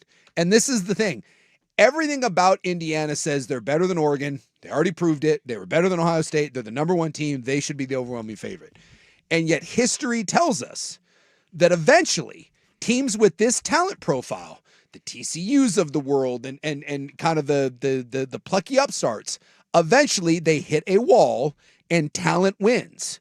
We've never seen this, but it's also a new world of the portal and all this stuff. So is this all kind of ancient history that we're relying on and this is a new world, or does does Cinderella finally die and Indiana wakes up one day and realizes we're not supposed to be here? I don't think they're a Cinderella because they've been too good against elite teams. I know. They're not a Cinderella. No. But I see what you mean. Yeah. I just think that this will be very, very telling. You're right. Yeah. If Indiana just cruises through this and polishes this off, the world we need to change our thinking. Yes. But I don't know about you. but I still kind of feel like Indiana's going to go down for this very reason. Look, I think Indiana and It's a sinking Oregon feeling. is going to be a great football game. Yeah. Oregon is not going to get punked by Indiana a second time. I don't know if they're going to win. It's a very close game. It comes down. See, this is what we always say about games like this. It comes down to big-time players making big-time plays or just not making the big mistake. So if you say a game like this comes down to big-time players making big-time plays, who are you going to bet on? Oregon. They have more. They have Sadiq. I know we're talking about the Davison thing. I think we're making way too much of that. They still have Whittington. They still have Hill. They still have Moore. They still have their offensive line. They have Sadiq. They have freaking Moore out on the outside. It's a more talented roster. Tell me what all you need is one or two of those guys to make a huge play. No, I'm not saying Indiana can't have a guy do that, but they don't have the talent level by any stretch of the imagination that Oregon does. No. So it's just one thing of a lot of things, but it's one thing working in Oregon's favor. And I still think it's a bigger thing, even though Indiana has kind of blown holes in that argument. I still feel like when you get to this level right here, it matters. Now, Alabama, they were weird all year. But they have that same talent profile that Oregon does, and Indiana just bitch slapped them in. But Alabama's been weird this year. And Ohio State is a more talented team. When you look at most people's top 100 NFL draft board, Ohio State of the top 100 players, Ohio State has 10. 11 if you count Jeremiah Smith, who's not even draft eligible. Like, it was the most talented team, and Indiana held them to 10 points. Yeah, but it was a close game. It was a close game. And Miami beat them better than Indiana did. Yes. So it's this weird thing where I'm with you. In my soul, I want to say that Oregon gets over the hump. I think Oregon's winning this game. I'm going to say it right now. I think they're winning the game. I do. Well, and I took them. I put my money where my mouth is. I took the Ducks. I said they were going to win the first one, and Indiana came into your house and they cooked on your grill. They just cook on your grill and they wipe their feet on the mat. So I've already been proven wrong once. I kept saying all year that I thought Indiana would eventually run into the wall that we're talking about. Cook on your grill. And they didn't. Well, they're not going to run into a wall. And it's so going to be tough. I'm done doubting Indiana. So yeah, I am with you in my heart. I want to say that Oregon gets this done, but everything I've seen from Indiana, and maybe there's part of me that wants to see this because I want to see Indiana take the whole world, flip it upside down, give them the bird. It's the greatest story in college sports history if they finish this off. And so I just, in my head, I can't bring myself to say that Oregon's going to win, but I get that feeling that you have. I absolutely get it. 5 stars. Oregon 6, Miami 5, Ole Miss 3, Indiana 0. They have 7 4 or 5-star kids. Yes. 7. Yeah. The Ducks have 58. How do you not win that football game? I don't know. Yet Indiana's favored in the game. I know. Well, it's amazing. Because when Indiana ran into the two teams that were good last year, they just got bullied. Exactly. And I thought Oregon, big physical, both sides of the ball, I just thought they were going to bully Indiana. And they did not. Neither side of the line bullied Indiana. And I just kind of sat there and watched that game. And about halfway through it, I went, well, all right, well, Indiana stopped that narrative. And then they played Ohio State. And I was like, all right, rubber meets the road. Ohio State's just too good up front, and there's too athletic on the outside. No. And then they just took Alabama, which I know Alabama was funky, but Alabama still is as talented as anyone in the country, and Indiana whooped that ass. And so I don't know. Maybe they are the exception. Lace them up. Maybe they're the exception to this whole thing. All right, in the news and coming real quick, up next. The weird, I mentioned it earlier when we did the little report, they don't have anything super unique. Like remember when Chip had it rolling at Oregon? It's because they had one weird thing, right? They ran the tempo. Or we've seen teams that do one thing specifically that's just kind of different. And it's odd, and maybe they're ahead of the curve. Whether, again, tempo or an air raid or something that gives people problems. Indiana doesn't. This is not smoke and mirrors. There is nothing overly super complex that they do, which is another weird component. They shouldn't be able to run these schemes with that talent and have it fustigate the entire world of college football. You know what they are, Jace? They're a good little team. They are. Good little team. Nothing to be ashamed of over there. In the news next, we're going to talk about those little tiny home villages? Yeah. You know those? Yeah. Where they're putting all the homeless people? Yes. Yeah, now they're evicting people out of it. Can you do that? I think you can. Oh, well, all right. And we will tell you what they're doing there next on The Fan. Here's Steven. Now, from the George McCoy and Warren Allen Sports Desk, a Sports Center update on the Fan Sports Network, 105.1 FM and 1080 AM. First on the Fan, Dan Lanning, the head coach of the Oregon Ducks, and 7 others have been named finalists for the Bear Bryant College Football Coach of the Year award. Some of the other notable finalists will be competing against Dan Lanning in the college football playoff, Mario Cristobal of Miami, and Kirk Cignetti of the Indiana Hoosiers. Now, the honorary captains have been announced for the Peach Bowl between the Ducks and Hoosiers. It'll be Kyle Schwarber, the slugger for the Phillies. He'll be the Indiana captain, while Jonathan Stewart, the former Duck great, he will be the honorary captain for the Oregon Ducks. Former Oregon State star wide receiver Trent Walker has announced his commitment to the University of Houston. Walker was a bright spot for the Beavs last 2 years, 149 catches in his past 2 seasons for Oregon State. While Indiana, more news for them as Mark Cuban announced he is going to give even more money to Indiana University. Cuban went to Indiana. He wrote to Front Office Sports in an email, said he's already committed to this portal, and he said, let's just say they're happier this year than they are last year. Now, Cuban clarified that he lets athletic director Scott Dolson decide what he wants to do with the money, and then he gets out of the way. Looks like Indiana may have their own Uncle Phil on their hands. Now, the Saints, they're preparing to move ahead with Tyler Shuck as their starting quarterback in 2026. Shuck went 5-4 as the Saints starting quarterback last season, and they do own the number 8 pick. And in the NFL draft, Alabama quarterback Ty Simpson announced he will be heading to the NFL draft and not coming back to Alabama for one more year. For more sports scores and stories in 30 minutes, I'm Stephen Vaughn from the George McCoy at Warren Allen Sports Desk. Hurt, missing work, insurance companies acting like jerks, don't call your mom. Call George McCoy at warrenallen.com. Your home for the Oregon Ducks.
Isaac and Soup. That's who we are. What an idiot.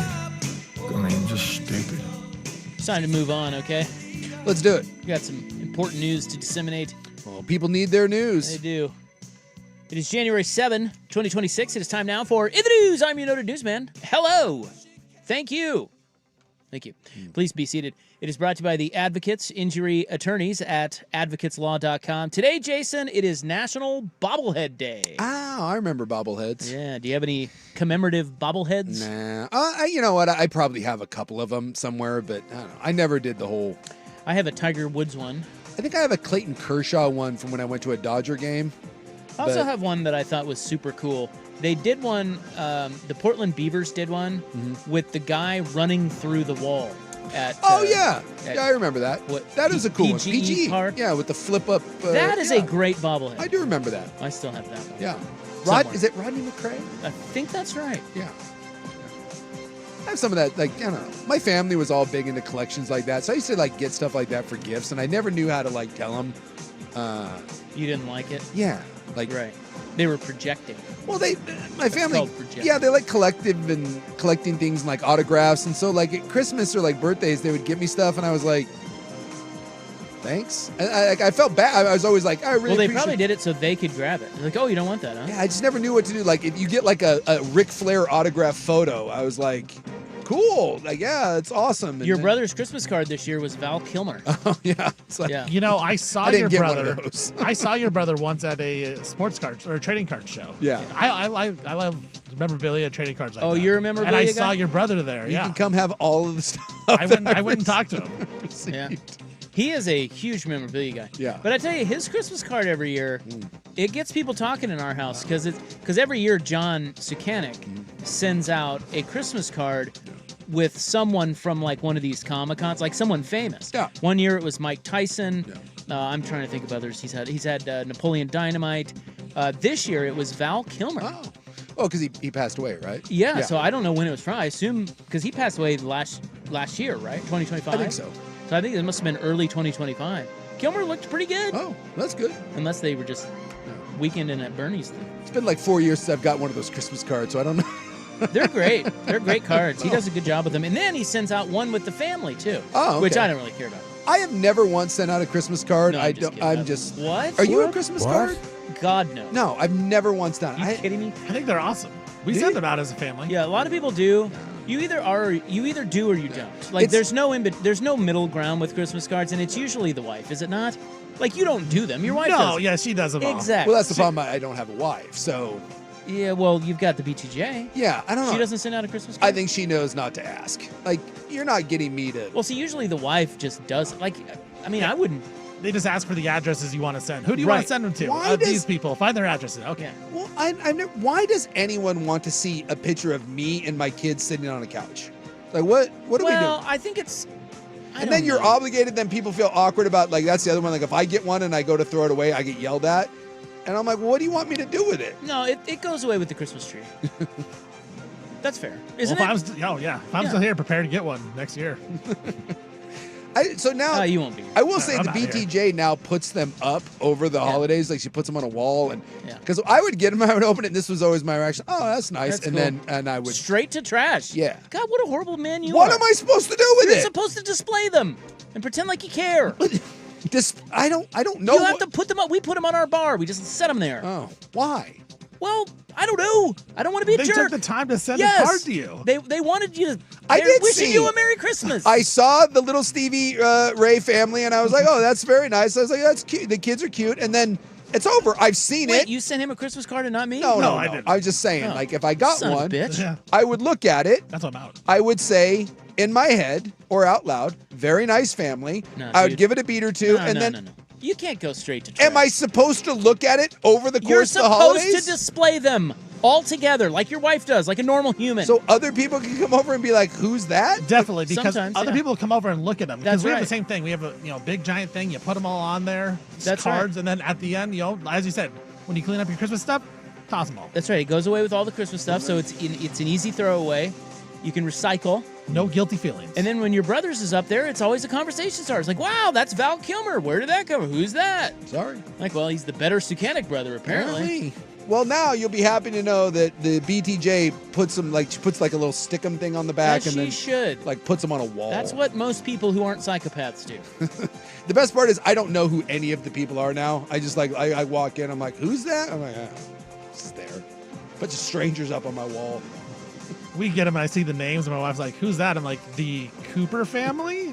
Yeah. Seriously, you don't know who they are? Sometimes no. Really? Yeah, I get that all the time. Yeah. Coach Vaughn's popular. I don't know her friends. All right. It is also National Pass Gas Day. Oh, yeah. We know something about that. Rob is a notorious Oh, yeah. public farter. Yeah, so's my brother, I Yeah. found out. Yeah. Just this Christmas. Something in the Rob blood, huh? The Rock Boys, they don't mind passing gas. No. Look, it's a normal bodily function. Yeah. Let's all get over it, okay? But we're in an enclosed room together, so I'll maybe- let her rip. Yeah, maybe take it outside. Weather forecast calling for hail today. Oh, that's exciting. What? Great. I haven't seen any, though. It was just today Yeah. was one of those days where you Bad just day. woke up and you're like, what the bleep? Tell you what, in the pantheon of walks with Little Molly Tenji's, Yeah. last night was the worst one I've ever taken. Was it really? Well, sometimes sometimes you can check the radar and Sure. wait for it to pass, Yeah. and then it's like, or go when it's raining less or whatever. Dude, we got absolutely destroyed. Yeah. Wind, rain, cold. Other things. I don't know what else you want. The hail. Streetmen. Yeah. Today was It just was what- Thunderdome out there. Today was one of those days when you were walking around and you're like, oh my God, I wish I was in Arizona. Why aren't you? I will be in a couple weeks. You can go to the Ole Miss Miami game. Oh, no, I'm going down to a car show. Portland Mayor Keith Wilson has laid out his plan to evict 80 to 90 people from the city's safe rest villages Oh. starting next month. What are they doing? This is like the most Portland thing ever. Yeah, so we built the tiny homes for Yeah. the homeless. Correct. And now we're kicking Get people them out. off the streets. Great. Here's the tiny home. Get out of your tiny home. I'm guessing like people not taking care of them or like, I don't know, smoking meth. How do you get evicted out of your tiny home? Well, he sent a memo to City Council explaining why they need to enforce stay limits and other requirements. He says stay limits and engagement requirements are nationwide best practices used to encourage continuous progress towards stability, independence, and appropriate housing. I don't know what any of that means, but Well, it means you can't just go in and bilk off the system. You gotta be progressing towards getting your own house. okay. Saving up $750,000 for your own home. Or just not smoking meth. That would be my guess. He added that What? he has. Why don't we call homelessness, like, why can't we call homelessness also, like, addicted to meth? Because it kind of, like, I get that there are some homeless that aren't addicted to meth, but there's a lot of homeless that are homeless because of meth. Just saying. He added that he has in-depth reasoning for kicking certain residents out. Some advocates believe that is still counterproductive to push people out. I would say that's counterproductive. See, to I push don't. people out. Because, again, if someone is in your tiny house and they're not engaging, every time someone comes to the door to check on them and you know that they're inside smoking meth, yeah, maybe we give that to someone who is actually interested in not being homeless and, I don't But know. isn't smoking meth a crime? Not in yeah. the tiny home communities. Yeah, I don't know. Because, I mean, Yeah. there's your problem. Yeah. They're committing crimes in there. Yeah. No, you shouldn't let them stay there. But how about not put them back out on the street? Doesn't it seem counterproductive to me? Yeah, I don't know. I don't know what else you. The mayor says the villages are a transitional resource, not long-term housing. And look, that They're does never going to solve this problem. Probably And not. by the way, have you driven by our little homeless camp over here? Oh yeah. Did you drive by it today, Stephen? No, I don't. You don't come that way? No. Over here under the underpass, it has gotten so bad. Yeah, it's prime real estate, Dude. especially during the rain because it's under the bridge. And they'll come in and clean it up, but then they'll come back again eventually. There is crap strewn everywhere over there. Yeah. Like it's almost like impeding cars. Yes. From driving. Yeah. We're not serious about doing anything. We're putting. Well, we are. We built a bunch of tiny homes, but now we're not serious about keeping them in the tiny homes. What is happening? Who's winning? What Who's is in their- charge of this mess? I hate this team. I hate this team too. Someone said you can't sell fentanyl out of the little tiny homes back to you.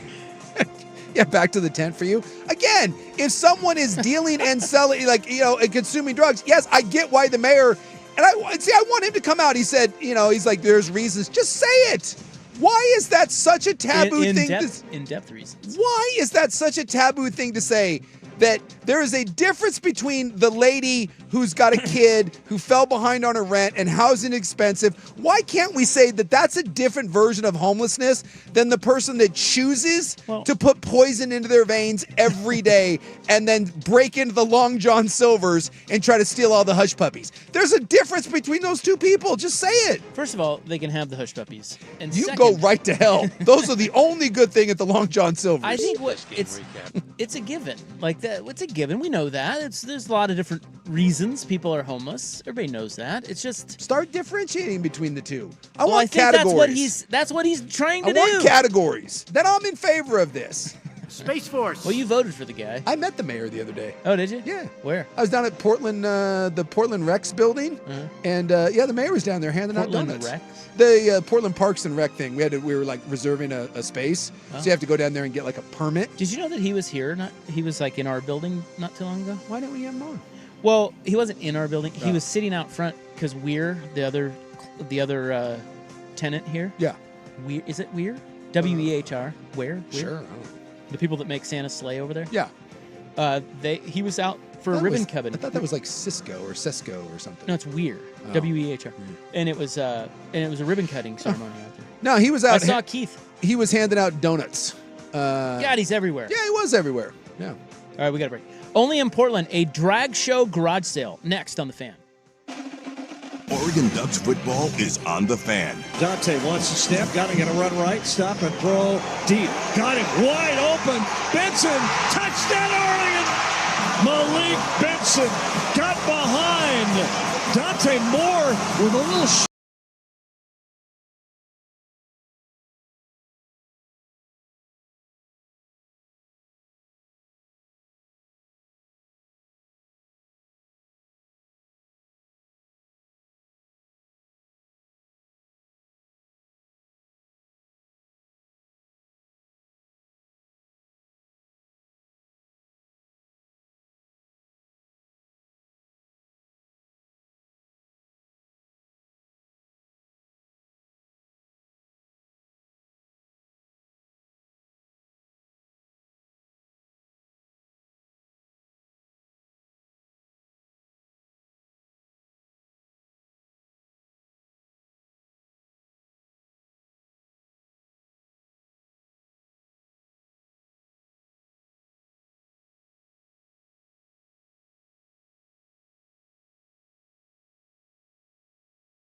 All right, time for one more story here on In the News, Jan 7, 2026.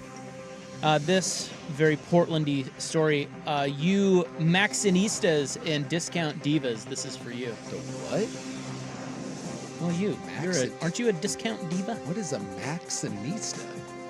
I actually don't know that. I'm confused. But I feel like it's a drag term. Maybe. Okay.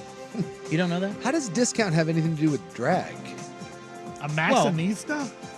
It's Maxinista, it says here. This article from the Willamette Week. Yes, it says Maxinistas and discount divas. Darcel Showplace is hosting another of its annual drag queen garage sales. Ah. Because I got Maxinista as a devoted shopper of TJ Maxx. Okay, there you go. Oh, okay, there I you can go. see that. Yeah, that so makes sense. Did you know they were called Maxinistas? I did not. A TJ Maxx just opened like right by my house, and it's never once occurred to me to go into one. I've never been in one either. It's just like a Ross, right? Yeah, it's like a Ross discount. There's a bunch of remanded furniture and like clothes that like didn't sell somewhere else. But never been. I don't know. January 11th, this Sunday, the club's performers will offer the public a chance to glamorize their personal wardrobes by displaying any costumes, wigs, shoes, or jewels that no longer serve them, letting fellow performers and the public alike have a chance to sparkle hard. So if I've ever wanted to look and dress like a drag queen, this is the place to go. I think this would be a great way to stretch your dollar. Now, to be fair, In that regard. a lot of the drag queens do tend to be bigger people, so maybe they're like, this is my opportunity. If I've ever wanted to dress that way, I'm guessing I can probably find my size. You know, that club opened in 1967. Now, he died, Yes. correct? Yeah. But the club lives on. Well, Poison Waters is the new Yeah, it's the new Darcel. Grand Dane. Yeah, that guy's everywhere. Yeah, Yeah. Kevin is his name. Yeah, I was at a Blazer game and they honored him. But he Kevin or Darcel?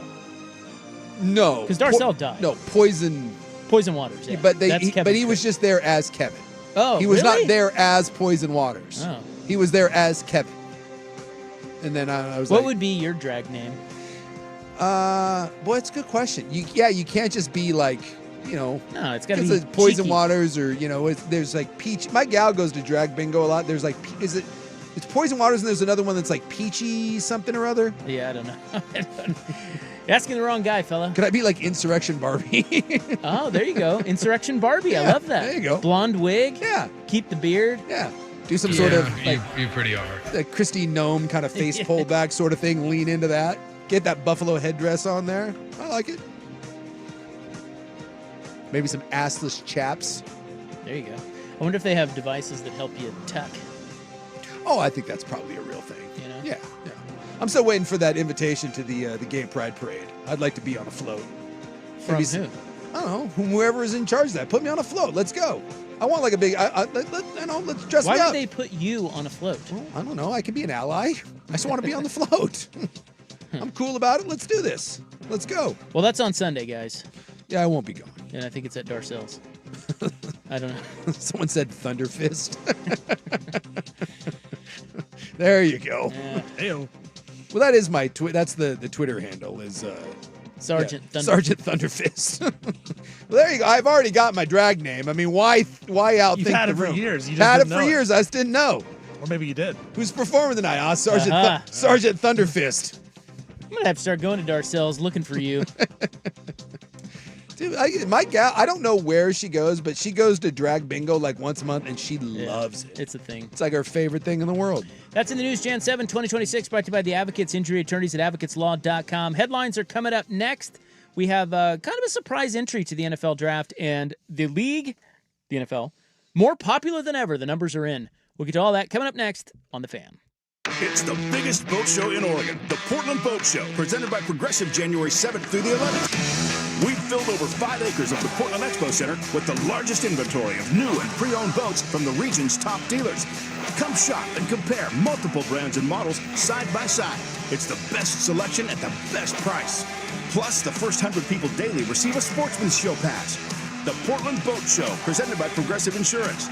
More at pdxboatshow.com. You know that Big Bargain detergent jug is 80% water, right? It doesn't clean as well. 80% water? I thought I was getting a better deal because it's so big. If you want a better clean, Tide Pods are only 12% water. The rest is pure, concentrated cleaning ingredients. Oh, let me make an announcement. Attention shoppers, if you want a real deal, try Tide Pods. Stop paying for watered-down detergents. Pay for clean. If it's gotta be clean, it's gotta be Tide.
Sports Center update on the Fan Sports Network, 105.1 FM and 1080 AM.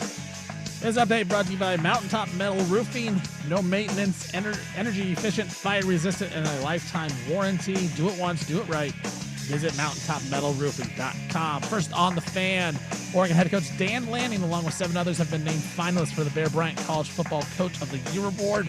Some of the other notable finalists are also in the college football playoff: Mario Cristobal of Miami and Kurt Signetti of Indiana. Former Oregon State wide receiver Trent Walker has announced his commitment to the University of Houston. Walker entered the portal this offseason. Last 2 years, he was a real star for the Bees, 149 catches last 2 years.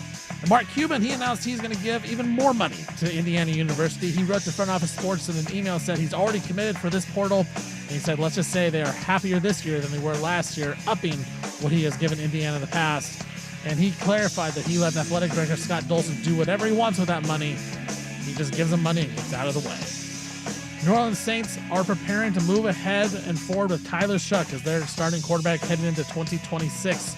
The former Duck went 5-4 last year as the Saints starting quarterback. Saints do own the number 8 draft pick in the NFL draft. It looks like Shuck will be the guy going next year. And Alabama quarterback Ty Simpson announces he will be heading to the NFL draft. For more sports scores and stories in 30 minutes, I'm Stephen Vaughn from the George LaCoy Warren Allen Sports Desk. Hurt messy work. Insurance companies acting like jerks. Don't call your mom. Call George LaCoy, WarrenAllen.com. Recruiting with Andrew Nemec, Thursday evenings at 7 after Isaac and Souk on the Fan Sports Network, 105.1 FM and 1080 AM. Primetime.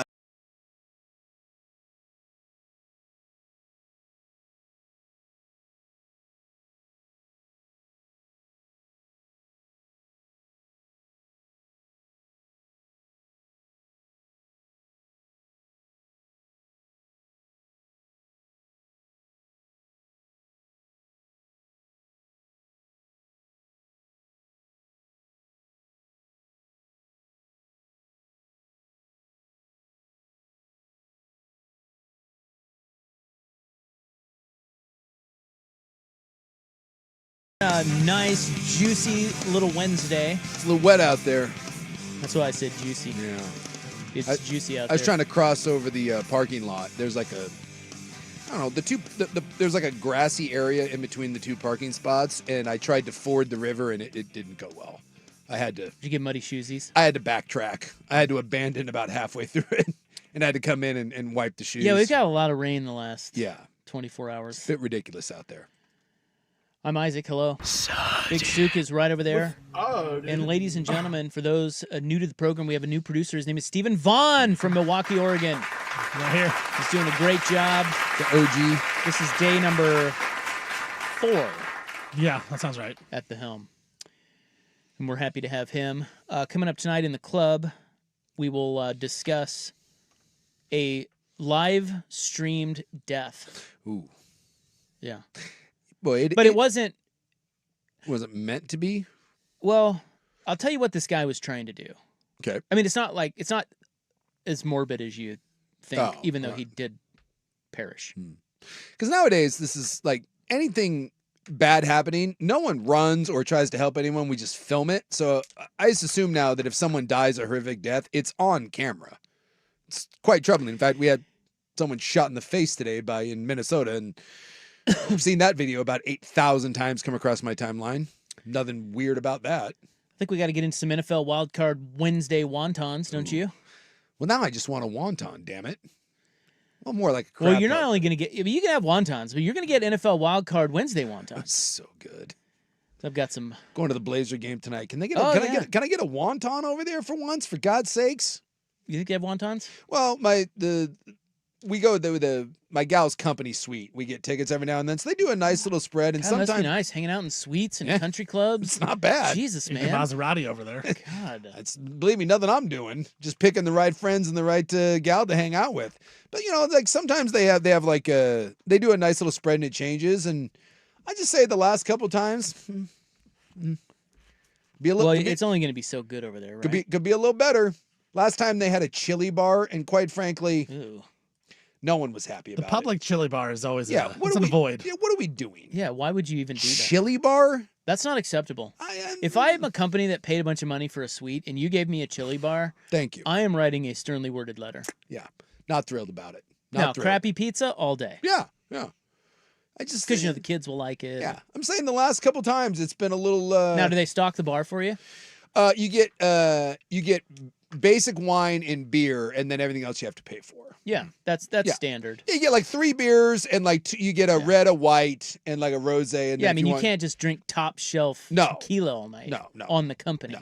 So but at least they have booze for you. Yeah, that's good. Yeah, because you need booze to get through the Blazer games. You can get some the streaking Portland Trailblazers. Thank you very much. Yeah, watch your mouth there, Rob. Red hot and rolling. So we've got first of 2 with the Rockettes. The is that Houston Rockettes, yes. All right. They only gave up 140 to them last time. I don't like your negative attitude now. Think they can do better than that? Donovan Clingan, the new star of the team. No Chris Murray. I think they're in trouble. No Chris Murray. Huge breaking news. Uh-oh. Lower back or something. I forgot about Cubes. You were talking about Cubes in your sports snort there. Mark Cuban, you remember he went to Indiana? Yes. Yeah. I didn't. No, when I saw the news story, I didn't know he was Indiana's biggest donor. He only started in 2024. Before that, he had never given any money to Indiana. But when Signetti got there, he has ties with Signetti. Start pouring it in. How so? They're both around the same area, from the same area, I believe, or something. They figured out some type of friendship, some connection they have. Wow. And so he started giving money. Is that how Indiana got Signetti? Is Cubes? It might be. I don't know. I don't know if that's the reason, but wow. But they had a connection, and so he started giving money, and that's why because of him. Yeah, now they keep winning, so now he's giving even more money. Well, it is a kind of significant development. I didn't realize that, but go get some 5 stars, Cuban. Yeah, well, they had a really nice portal class. Great portal class. Yeah, it's so pretty, they did. Yeah, they did. Yeah, but it's like we give Oregon, Miami gets a lot of crap for their guy. Texas Tech now. Well, I mean, maybe Indiana has their own football daddy now. Uncle Mark, Cuban, baby. He doesn't have Phil money, but he got billions. You know how he got rich there, right? At Indiana. Ooh, Cubes? Yeah. Yeah, it was a media company, right? So it was broadcast. Yeah, broadcast. Yeah. Because he said it was like the first streaming company. Mm-hmm. He was streaming broadcasts because he wanted to listen to Indiana games when he wasn't there, And he couldn't. So he's like, and so his buddy and he started the broadcast.com. They sold to Yahoo, Yeah. made him a billionaire. Yeah. And now he's giving back. Look, I'll tell you, if I had that kind of money, absolutely I would. And I cared about my school, I'd fund something like that. Why not? Oh, yeah. I'd be all up in their business.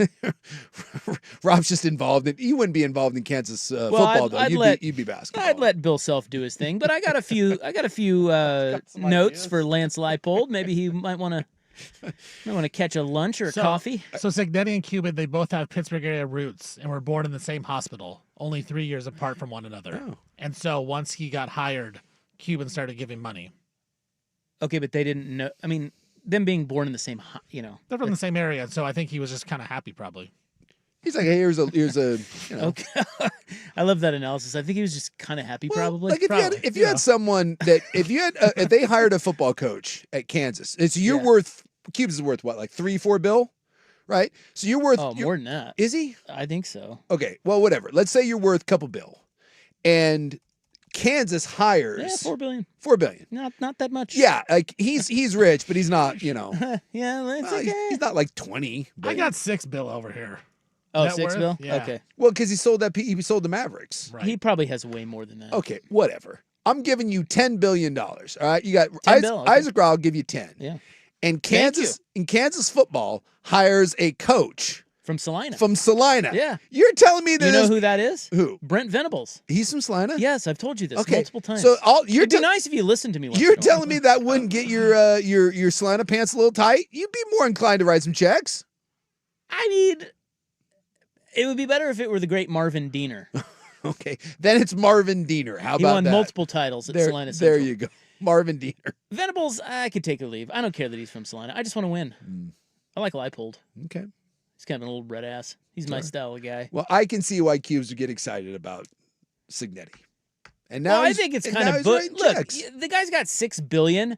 I think it's kind of bush that the only reason he's writing, if this is true, the only reason he's writing checks to Indiana is because Signetti was born in the same hospital he was. Well, that and they're like, good. how about just give him a little help? You're worth $6 billion. I think the idea is you don't want to piss away money, the Troy Aikman thing. And it's the chicken and the egg thing, right? And this is why it's tough. Because he's good. Yeah, no one wants to give money to a crappy program, but you can't be good unless someone gives you money. So I think Signetti came in last year and managed to outkick expectations, and that probably started... everyone was like, oh my God, including Cubes, learns about him, is like, dude, okay, we got a chance to do this. Now you're pouring resources. So all you need to do to be successful is hire a once-in-a-generation coach, have a school with a bunch of resources and billionaires that just don't spend anything, and then come in and inexplicably win 10 games and get everyone excited and start writing checks. Why doesn't everyone do that? Do we know if the NVIDIA guy was born in the same hospital as the new Oregon State coach? That we don't know.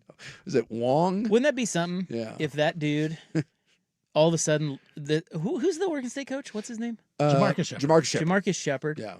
If he gets the NVIDIA guy to love Oregon State football, and all of a sudden Oregon State schools just start researching hospitals to see who the largest donors that has to born be at. one of the. If you're a Beaver fan, that has to be one of the most painful things. Is that one of the richest human beings on the planet went to your school and he doesn't give two F's. Nothing to do with you. You got to make. Well, he donates to the school. Yeah, he's just not the engineering program. Yeah. By the way, I did see Oregon State put out a thing. They have a big funding announcement coming. Yeah, soon. there it is. See, it's all about the hospital. I don't know what that funding's going to be, but. And it was athletics, not the school. The athletic department has some sort of funding announcement coming out soon. Okay, the numbers are in. The NFL, shockingly, more popular than ever. That is next on The Fan.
You've done this before for quite some time.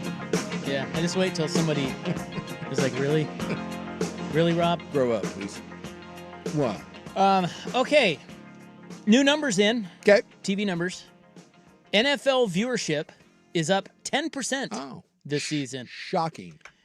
Why do you say shocking? Well, the NFL just keeps going up. Does it ever go down? The NFL, last time I checked, pretty popular. You remember all the MAGAs who said, "Yeah, I won't watch. I'll never watch again." And that then guy kneeling on the son of a bitch, fire him. And I'm then, never watching. And then we got the old, what was the game's too soft and no one can hit anymore. No one's gonna. Yeah, you keep watching. Everyone, the learned people, no. Every like year or two, someone comes out with a new reason why the NFL's dying and they're never going to watch. And then the numbers come out and they just keep breaking records and they keep making more money. And they're going to add an 18th game and we're going to watch that too. Well, this year they were mad because remember the end zone? The end zone messages, they had end racism on it. Yes. And they were really mad about that too. Yeah, we don't like that. No. Why would you be mad about that? Like, Jesus. Well, anyway. Come to a meeting sometime. What? What? What? Huh? I thought that was yesterday. No. Yeah, it was next year. You missed it. The NFL averaged 18.7 million viewers per game.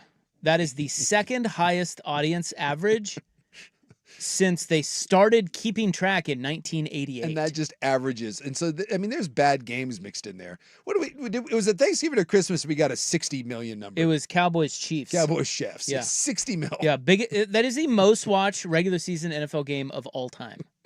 It's just ridiculous. 60 million people, and that's just the ones that we know of that tuned into that. And it wasn't even two good teams. Kansas City and Dallas both kind of sucked. You know what I think is amazing? Do you know what year the record was? So they said the average was 18.7 million. That is the second highest since 1988, which they started keeping these records. Do you know what year the 19 million? They averaged 19, so it was very close. Yeah. I'm guessing this was back in the day when there weren't that many options. I'm gonna say I don't know, 19. I'll go like 1994. It was 1989. Oh yeah. It was the very second year they started keeping track, which I think is amazing because it just shows you how long the NFL has been this dominant. Yeah, I was showing it. I think it was to my kids. Maybe it was last year. Somehow we got on this topic, and I showed them the list of the 100 most watched shows of that year, and I want to say it was like. Was it 90 were NFL and the other ones were college football and like the Oscars. But yeah, like 80. Yeah, it's kind of the same every year. It's like 80-90% of the most watched TV shows every year are just NFL games.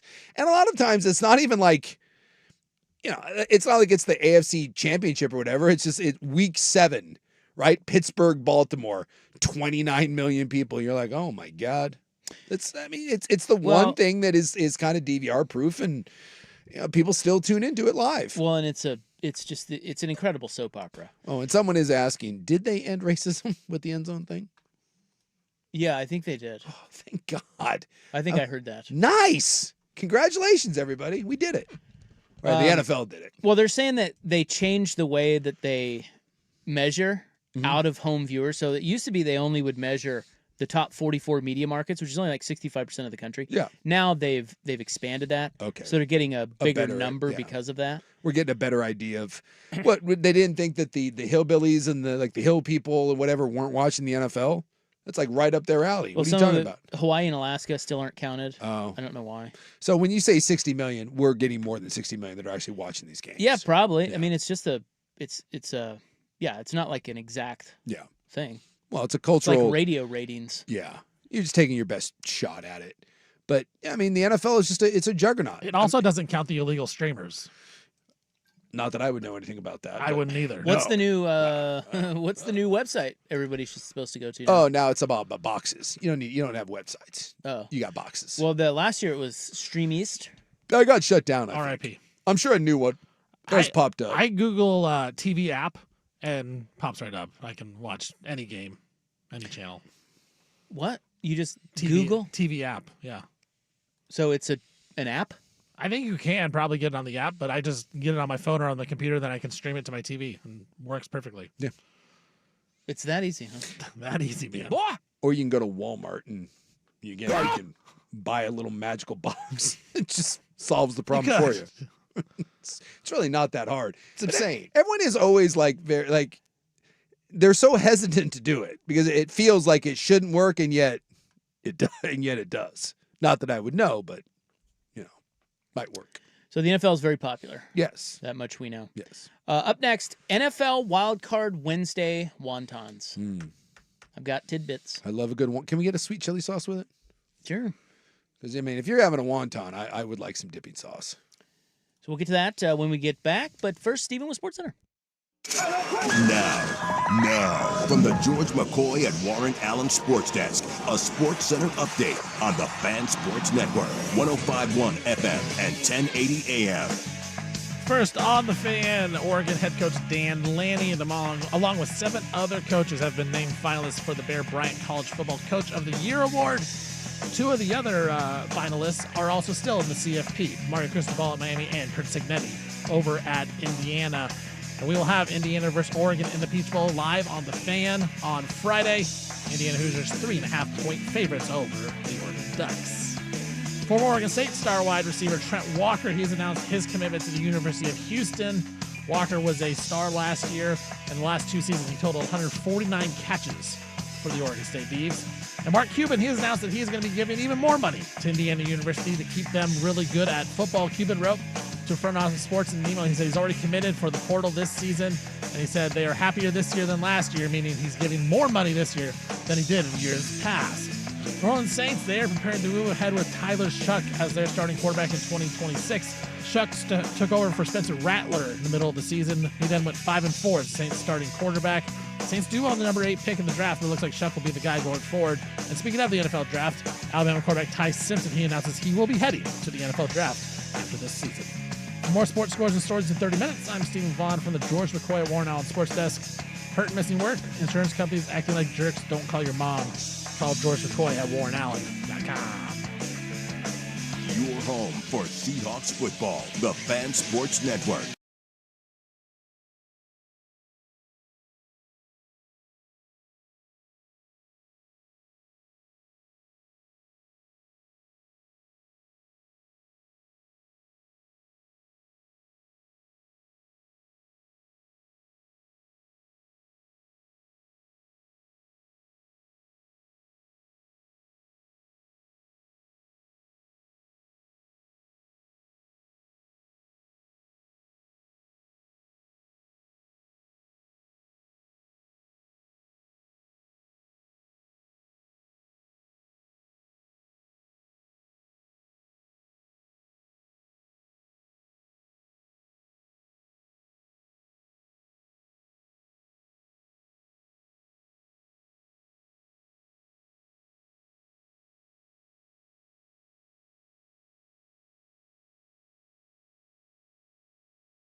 the NFL playoffs get underway on Saturday. I think our first game is Rams-Panthers, but I'm not sure. You are correct. Is that right? 1:30 on Saturday. And then I think we've got Packers-Bears is the second one on Saturday. That's correct. And then I don't know what the early game is on Sunday. But the Jags-Bills. Jags-Bills. Yeah. And then the Monday night game I know is Texans-Steelers. Yep. I'll pull that up. Look at that. We just did that right off the top of our sports heads. Yeah, you're right. Bills-Jags. And then we got Niners-Eagles and Chargers-Patriots to round out Sunday, and then Monday Texans-Steelers. Bills-Jags, best game, yeah? I would think so, yeah. Yeah. I mean, Chargers-Patriots, if the Chargers were healthy, I think would do something for me. Packers-Bears is fun because of the whole rivalry thing. But you don't think the Chargers can give the Patriots a run? Chargers are pretty tough. I get it; they're banged up. Not really. But they got a great quarterback. They have a championship level coach. Their defense has been pretty good. Their offensive line is so putrid. But I don't think the Patriots pass rush is that. No, but they're just. I don't know, man. I don't know. I don't have. I have zero faith, and I mean zero faith in the Chargers to hold up. So worse than the Panthers. Oh, like who do you have the least faith in? The Panthers. It's gotta be the Panthers. The Panthers have already beaten the Rams. Yeah, but they're not going to beat the Rams in the playoffs. I certainly wouldn't think so, but it wasn't that long ago. Let me see what week that was. Okay, here's one for you. Yeah, the Panthers, what was that, like 6 weeks ago? They beat the Rams 31-28. Yeah, I know, but again, they're not going to do that again. They're not going to do it again. We all know that. Yes. Spread's like 10. It is 10.5, yes. Oh, it's going up? Yeah, and that is the largest spread, and it's not even close. So if Bryce Young and Bo Nix are the worst quarterbacks in the playoffs, who is third worst? Third worst. And that's not a slight to Bo Nix. It's just that we said this the other day. Bo Nix actually has the exact same quarterback rating as Bryce Young. Yeah. Bo Nix is weird. Orlovsky took some flack because he tweeted out that Bo Nix has a top 5 clutch passer rating this year. The one thing you say about him, in big moments, he's been pretty good, which is just another word of saying that your offense and your offensive line and your defense have bailed you out of all your dumb plays. And then you've made nice plays down the stretch. This is going to be controversial, but you know who the third worst quarterback in this tournament is? I think you're going to say Jalen Hurts. It's Aaron Rodgers. Oh, Rodgers. It's Aaron Rodgers. No, that's right. And then it's Jalen Hurts. Yeah. Yes. Isn't that wild to say, though? But yeah, Rodgers, and I'll give Rodgers credit. Towards the end of the year, it looked like he was interested in maybe playing the position. But through much of the year, all he was concerned about was not getting hit. And it was one of the least imaginative, boring-ass pre-snap, I'm dumping the ball off. And then the last couple weeks, it was tough because there was no DK Metcalf and Washington broke his form. But Rodgers has not been good this year. No, he's old. And neither is Hurts. But I tell you what, against the Ravens, now, granted, the Ravens, their defense, I don't even know what happened to it. I guess Kyle Hamilton got hurt. They just stopped. Like, their defense was a sieve the other night. Yeah. But Rodgers had a couple. Yeah. In that fourth quarter that were vintage Rodgers. That's what I'm saying. Like towards the end of the year, and maybe he's been sandbagging all year, and it's just the last 3 weeks he's like, ha! But he has shown a willingness to push the ball downfield and actually try to extend plays.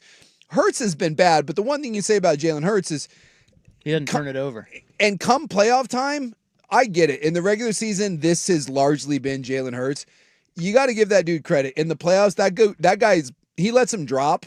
And he has been money during some of these playoff runs. So I just have no faith in Aaron Rodgers, and I have a little more faith because of Hurts and his history in the playoffs. Do you remember, though, this last game with Aaron Rodgers against the Ravens, no DK Metcalf? Yeah. He still had a nice game. Well, he had a nice game at the end. He was not having a nice game. It's just that he peeled off a couple of vintage Rodgers throws. Like they were really nice. Yes. But Houston's pass rush is nasty. I think Aaron Rodgers will die in this game. And this is what you saw against Cleveland, right? When they played a good front in Cleveland, I get it that they didn't want to risk Myles Garrett getting the sack. Did you watch any of that game?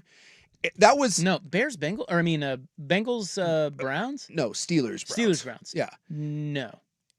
Aaron Rodgers, I don't remember, had no desire to play that game. That was, how quickly can I just dump the ball 1 yard in front or behind the line of scrimmage? And I think against the Texans, we will go. It'll be like that. It'll be like that. You're right. And that game against Cleveland was sad and pathetic. They lost 13-6 largely because Aaron Rodgers went to the Aaron Rodgers that we saw at the beginning of the year. And if you thought that front against Cleveland was good, wait till you see the Texans front. So he's all about matchups. Yes.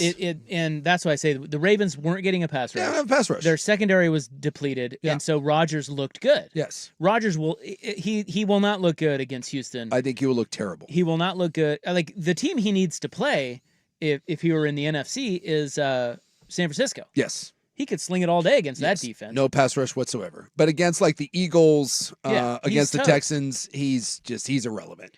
And so I have so this is your, by the way, this we've already begun, but it's the NFL Wildcard Wednesday Wontons. Thank you. Exclusively here on the Fan. And now I desperately want some wontons tonight. Please, Moda Center, if anyone's listening over there, fire up some wontons. Let's go. So if Bryce Young and Bo Nix are the worst quarterbacks, this stat might surprise you. All right.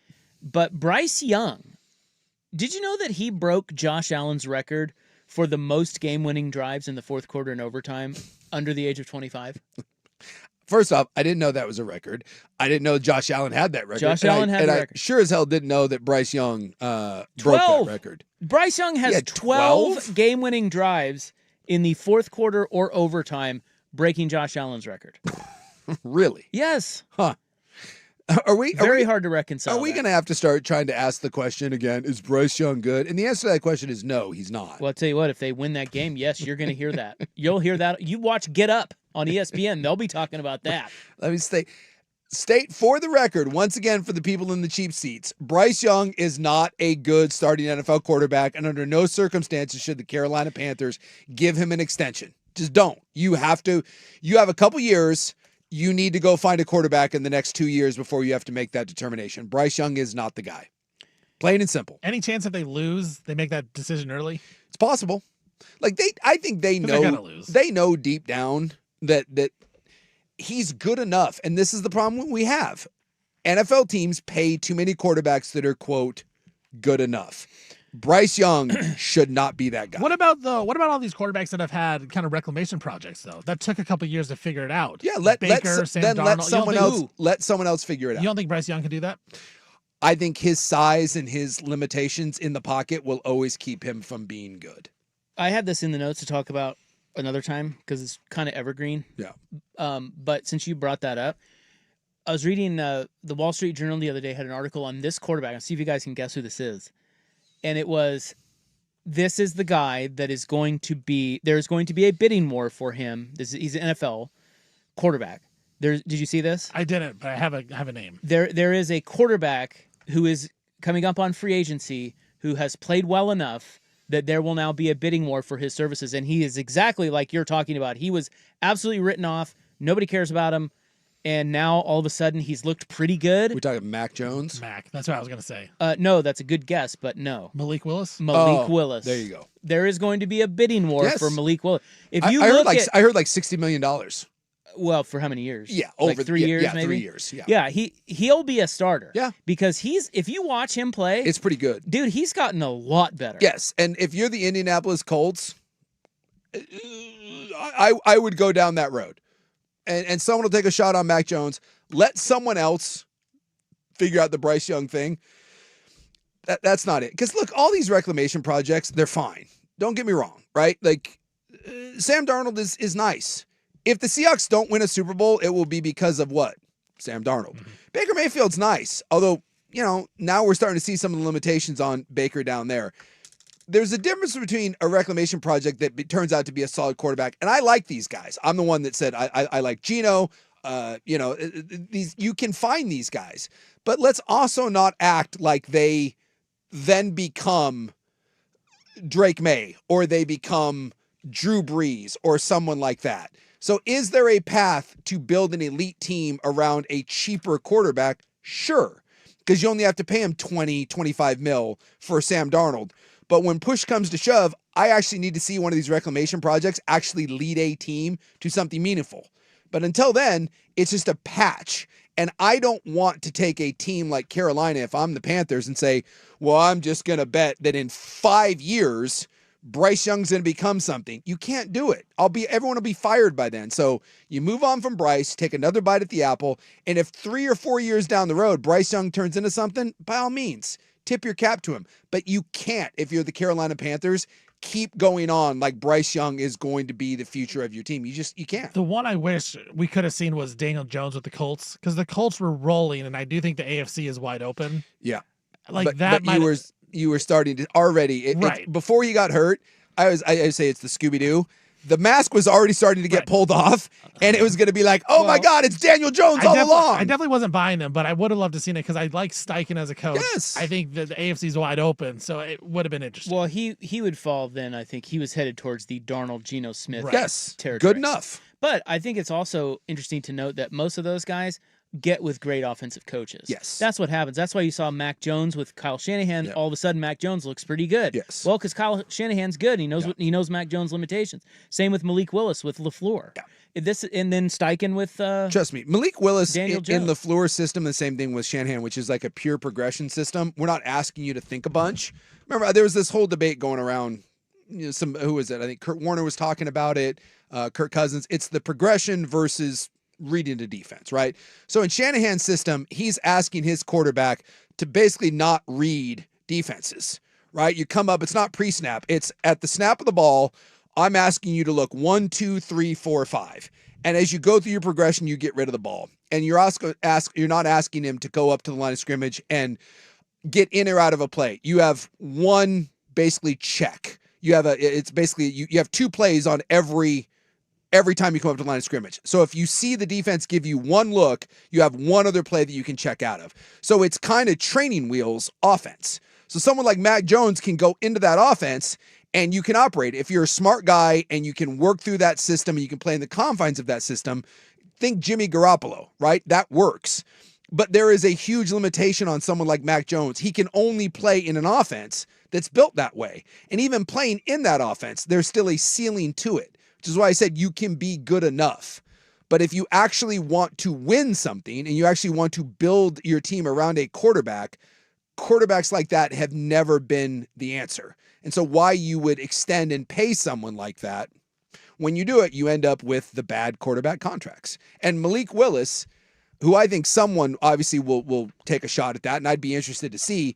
Be careful with Malik Willis playing spot time in one of the really good creative offenses that has largely been built on Malik Willis's legs as well.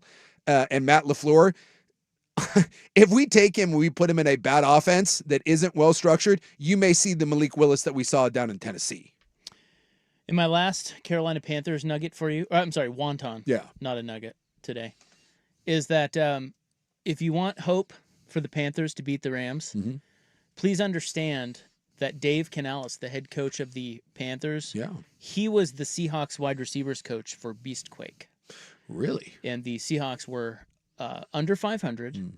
They were hosting the New Orleans Saints, and they were 10.5-point underdogs, which is exactly what the Carolina Panthers are to the Los Angeles Rams. Dude, if you are the Seahawks, can you, and it's not a guarantee because the Carolina is actually the 4 seed, so you would need the Eagles and the Bears both to win, but can you imagine if you're Seattle and your first playoff game is against the Carolina Panthers, knowing what you just did to them a couple weeks ago? Oh my God, what a gift that would be. No one is a bigger Carolina Panther fan right now than Seattle Seahawks. Are we going to get the Rico Quake? Rico Dowdle. Yeah. Dave Canales, man, he knows what's up. Yeah. How about the Chubba Quake? That sounds a little uncomfortable. Isn't it Chubba Hubbard? Or no, it's Chuba. Chuba Hubbard. Chuba Hubbard. The Chuba Quake. The Chuba Quake. Something tells me we're going to get the Carolina Panthers to just get their teeth kicked in, but you betting that? 10.5. That's a lot. That is a lot. If you give me 10.5 in the playoffs, I'll probably take it. And again, they just beat them, but again, this goes back to that Oregon-Indiana thing. Like, my eyes and my heart tell me two different things. Like, I want to believe in the Rams. I picked them at the start of the year to go to the Super Bowl, and they've just disappointed me all year. Every time I believe in them, they go out and crap the bed. But in my heart, I want to believe that they're going to wake up in the postseason and be like, no, we're the real Rams. But 10.5, God, I don't know if I have complete faith that the Rams aren't just going to S the bed, period. let alone cover 10.5. They're probably just going to crush them, like, by 20 or lose the game outright. It's something like that. Yeah. I'm not touching that thing. All right, more wontons coming up next on The Fan. It's time for a Ducks Report, the inside story on Ducks athletics. Brought to you by Mods PDX. The future of building is here. Lanning says about every day in practice, there's going to be someone that shows up that hasn't all season. And that's so true. So, there'll be someone this game that has a great game, but that just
And I stretch.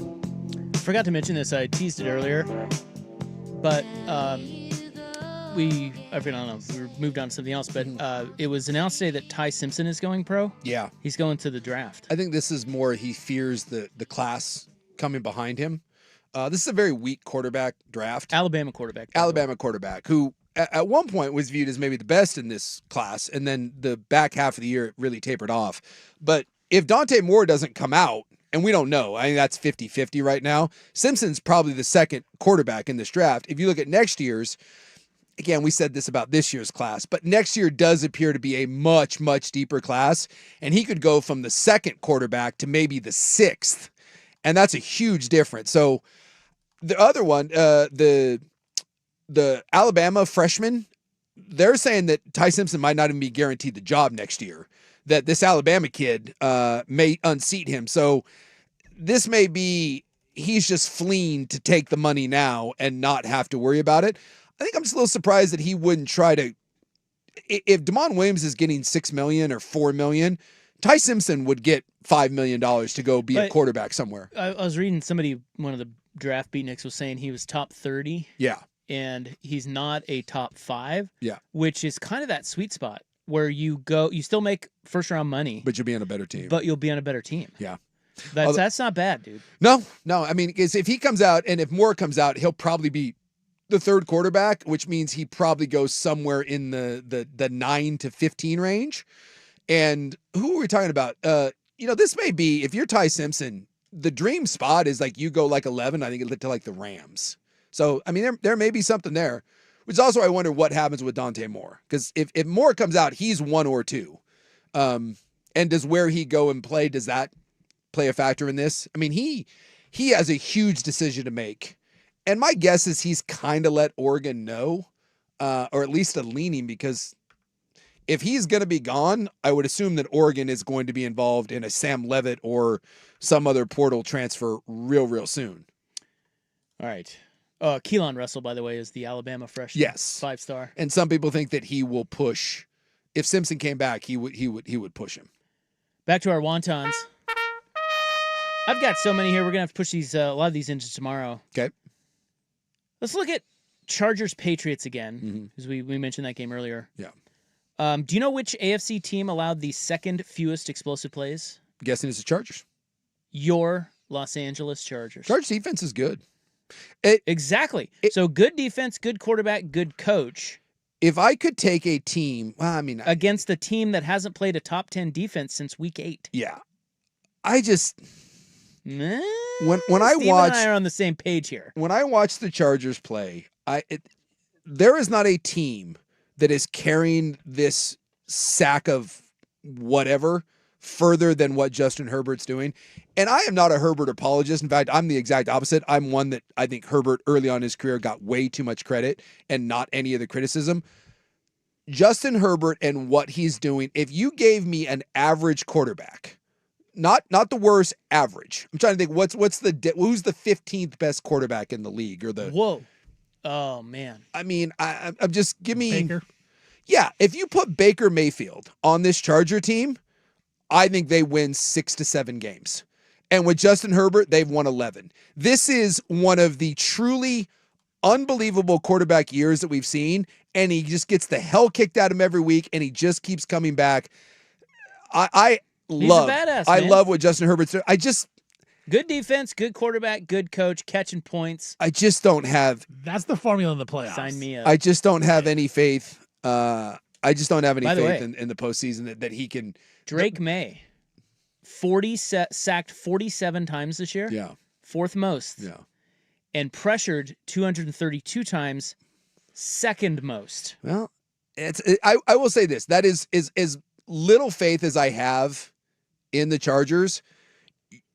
There's never been a team with this record that has been more unproven than the New England Patriots. Because outside of that one win against the Bills, it's hard to point to anything that you... Denver.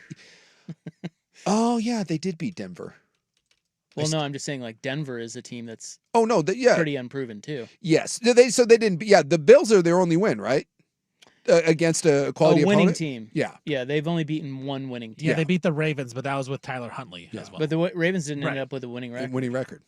Yeah, so it's just the Bills. And look, nobody's saying the Patriots aren't good. I don't know. I'm with that. That's the formula. Isn't this why they brought Harbaugh in? Exactly. I just think next year, with another year of Harbaugh, another couple additions out of the draft, and they're going to be both good. of your tackles back. Yeah, watch out. If I'm buying futures, yes, in an AFC team, like Broncos, right? Broncos, Patriots, number 1 and number 2 seed. If you're asking me to buy the next 3 years of stock, I'm putting my chips in the Chargers boat rather than New England's and Denver. And by the way, I think the future is bright. I think we are turning the page because for the longest time, right, we had Kansas City, you had Buffalo, and you had Baltimore, right? Mm-hmm. I think next year we're going to enter a new phase where it is going to be New England and Denver and the Chargers. I think that is going to start turning. You're going to see this be more of the power grab. Don't forget about my Jags. I can see a Herbert MVP coming in next season. Totally. Yeah. The guy's awesome. Yeah. All he needs is just a little more. Yeah. He just needs some time. And one last Chargers-Patriots wonton for you. You may be seeing where I'm leaning here. Yeah. They have played twice they didn't play this year, but they played last year and the year before. Mm-hmm. The combined score of those two games, Chargers 46, Patriots 7. So how much? The Patriots have scored 7 points on them in 2 games. How much money are you putting on this game? Well, I never overbet, Jason. That would be silly. All right. All bets are, 3.5. Anything could happen. It's one game, but one unit. Yes, I will take. I have bet the Chargers. You are not betting one unit. Well, how do you know what my unit size is? I don't know what your unit size is, but I'm guessing it is not one unit. What do you mean? You think it's more or less? I think you're betting 3 to 4 units on this. No. Really? No, that's way too big. Okay. I don't ever. I rarely go 3 to 4 units, Jace. It's not what I hear. That's what she said. Mm-hmm. But this game now, I think it's a 1 unit play. But I like it. I like the Chargers catching points. I think that's good value. Yes. The Patriots got to prove it to me, and they very well might. And that is a valid point. And to your Bills and Patriots, both at the 1 and the 2. I like Harbaugh, man. They did well. Yeah, what he's done because the Chargers were an incomplete mess the last couple of years, anyways, and they really haven't made a lot of super additions. I mean, and the additions that they have made have both been hurt. I mean, running backs, tackles, O-line. Becton's been out of the lineup. 2 All-Pro tackles out. I mean, it is an amazing job. I don't think we talk enough about the job that Shanahan did and the job that Harbaugh did, because those 2 rosters both have an excuse to miss the playoffs because of the injury-riddled mess. And 1-1-12 and 1-1-11. And by the way, not in cake-ass divisions either.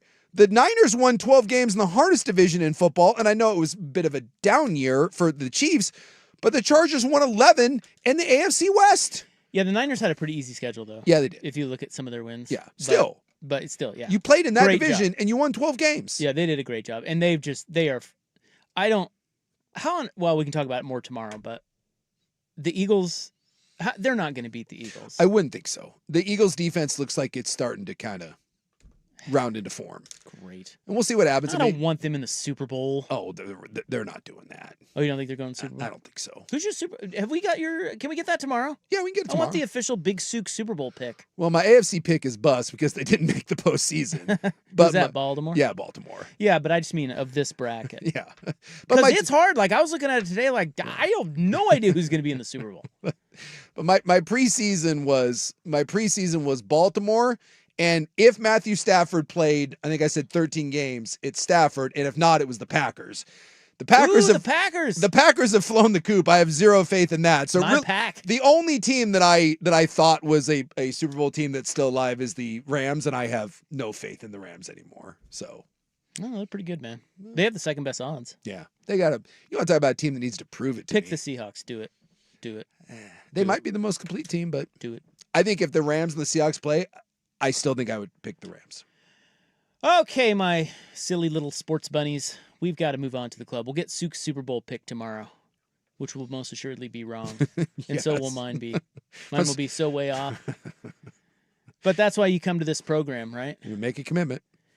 We have a live streamed death. And it's not as bad as you think. think. I wouldn't want to talk about these normally. Yeah. But this one I want to tell you what he was trying to do. Okay. Because I think you might try it. No, I'm just kidding. I don't want to I mean, maybe. Yeah.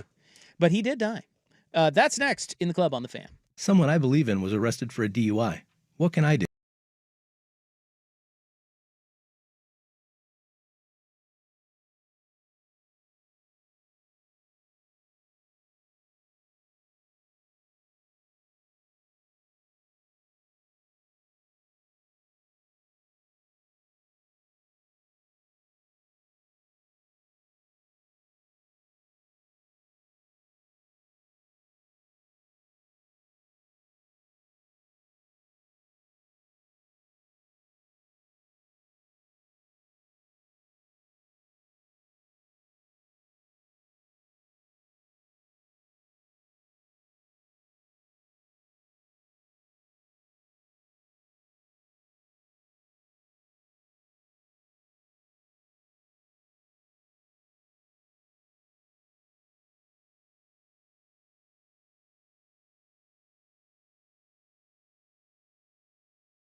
Now, from the George McCoy and Warren Allen Sports Desk, a Sports Center update on the Fan Sports Network, 105.1 FM and 1080 AM.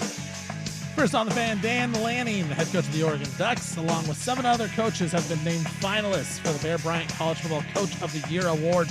Some of the other notable finalists are involved in the college football playoff: Mario Cristobal of Miami and Kurt Signetti of Indiana. Honorary captains have been announced for the Peach Bowl as well. For Indiana, their honorary captain, Kyle Schwarber, the slugger for the Phillies. For your Oregon Ducks, Jonathan Stewart, he'll be the captain for the Ducks in that one. We'll have the game live here on the Fan. Hoosiers, 3.5-point favorites in the Peach Bowl. Former Oregon State stud wide receiver Trent Walker, he announced his commitment to the University of Houston today. Walker totaled 149 catches the past 2 years for Oregon State. And Mark Cuban announced he's going to give even more money to Indiana University. According to Front Office Sports, Cuban wrote an email to them. He's already committed to this portal, and he said they're happier this year than they were last year, indicating he has spent even more money this season to make Indiana good. Trailblazers in action tonight, taking on the Houston Rockets.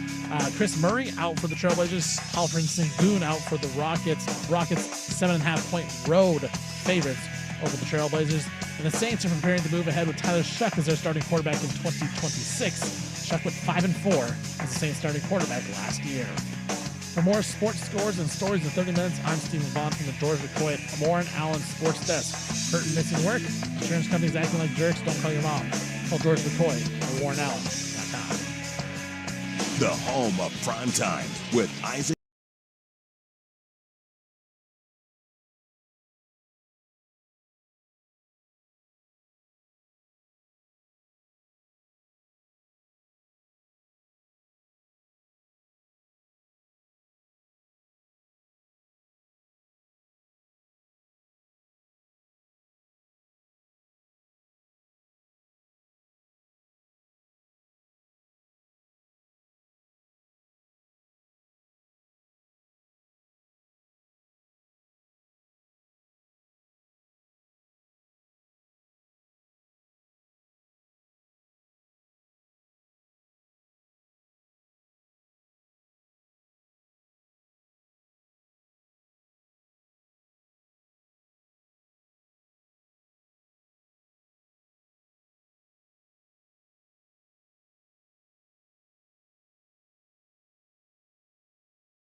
Of the Westland Tigers? Lions? There you go. They're doo-doo. Lions. They're not doo-doo. No, they're not. Are they? I don't know. They're doo-doo also. I don't think so. Westland, they were not. They got quarterfinals. Lost to Central Catholic. You being the spouse Ramley of a coach. Coach Vaughn. Coach Vaughn. The I greater can of the see you Vaughns. really being into high school football. I'm not actually though. I went to one game this year, and it was the Westland Central Catholic game. Well, that's one more than most people. That's true. What is your wife coach? She head track and field coach. Okay. At Central Catholic. Central Catholic. Also the dean of students. Joey Harrington's the dean of alma mater. students. Yeah, she is much better than I am. Dean. What is the man? Wow. What does the dean of students do? I think she just watches other teachers and tell them how bad they're doing, and then what they should do better. Well, if the movies have taught me anything, she's the Ed Rooney of Central Catholic, which means she's kind of a bite in the ass. She's Is there something about producers? She's a little bossy. Because Buck's wife. she'll boss me around, and I like it. Is there something about the producer role that just ends up with an overbearing That's a good wife question. that puts her, puts you in your place? Yeah, Buck's wife ruled that roost. Oh yeah, she still does.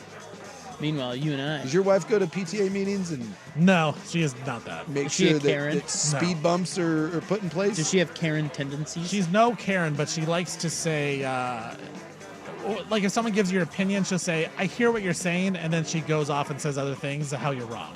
Can a guy admit? But she says, "I hear what you're saying." Is That's there her go-to. is there a man out there that would admit to being married to Karen? Or is it a must-lie situation? Like that Phillies fan when that the chick caught the ball. Yeah. If you're Does he married, admit it? if you're married to her, Did he admit it? I don't know. can you just say that your wife is a Karen, or is that just a bridge too far? That That's a even if good you think question. she's a Karen, you have to, you're like, no, she's great. Yeah. Doesn't Karen know she's Karen? No. I don't think so. No? No chance. I think Karen just Really? believes that she's in the right and everyone else is wrong all the time. So Even with the haircut. Yeah. Like you don't know you're leaning into the bit. I don't think so. Wow. I think you think it's efficient. What? Efficient haircut. Yeah. Boy, I tell you what, that just tells you how oblivious people are out there, huh? Because I've met. Holy crap. I've known a guy or two that's been married to a Karen, and they never really admit that their wife is a Karen. Maybe they like it.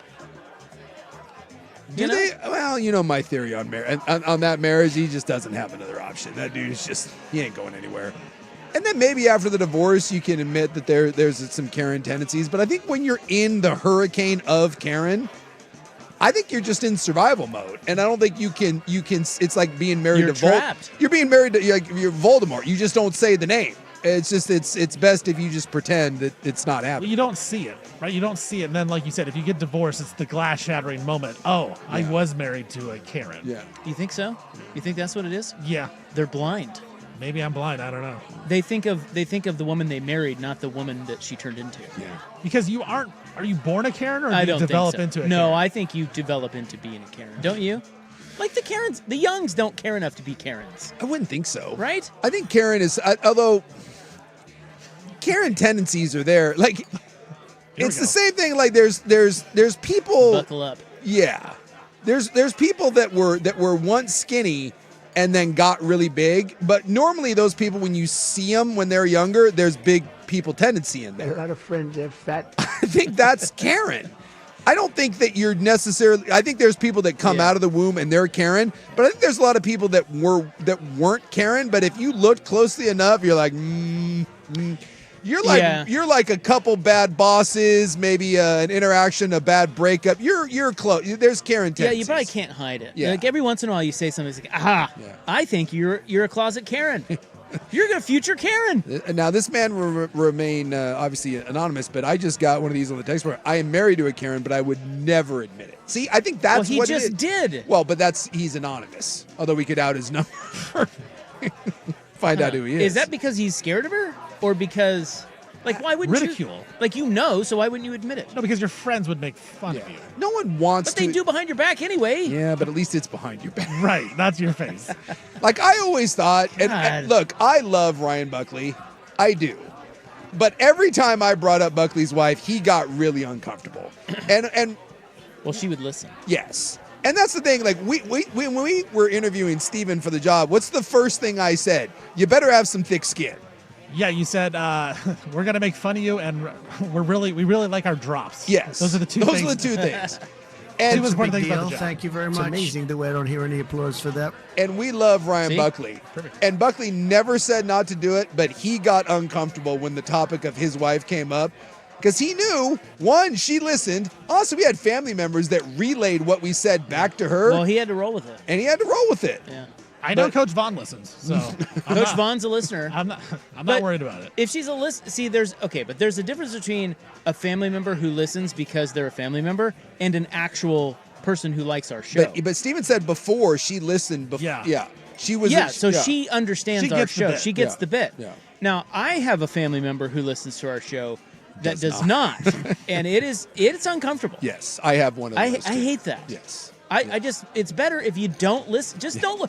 You don't have to listen to me just because I'm on the radio. If you don't like it, listen to Lars. I don't care. You know what I mean? I believe me.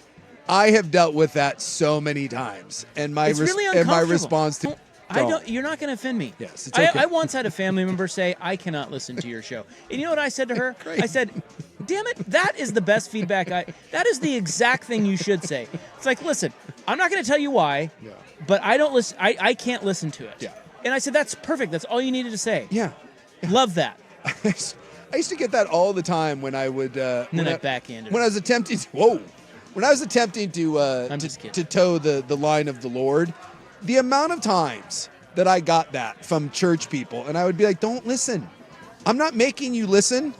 And so just don't. If what I'm saying is offending you and you think it's a bad representative of the faith, don't listen. Problem solved. If you're offended, I mean, that's one thing. It's like, I think it's just the idea that, I think it's worse to be in that middle zone of like not really getting it. Like, it's one thing to hate it. It's like, those guys are listening.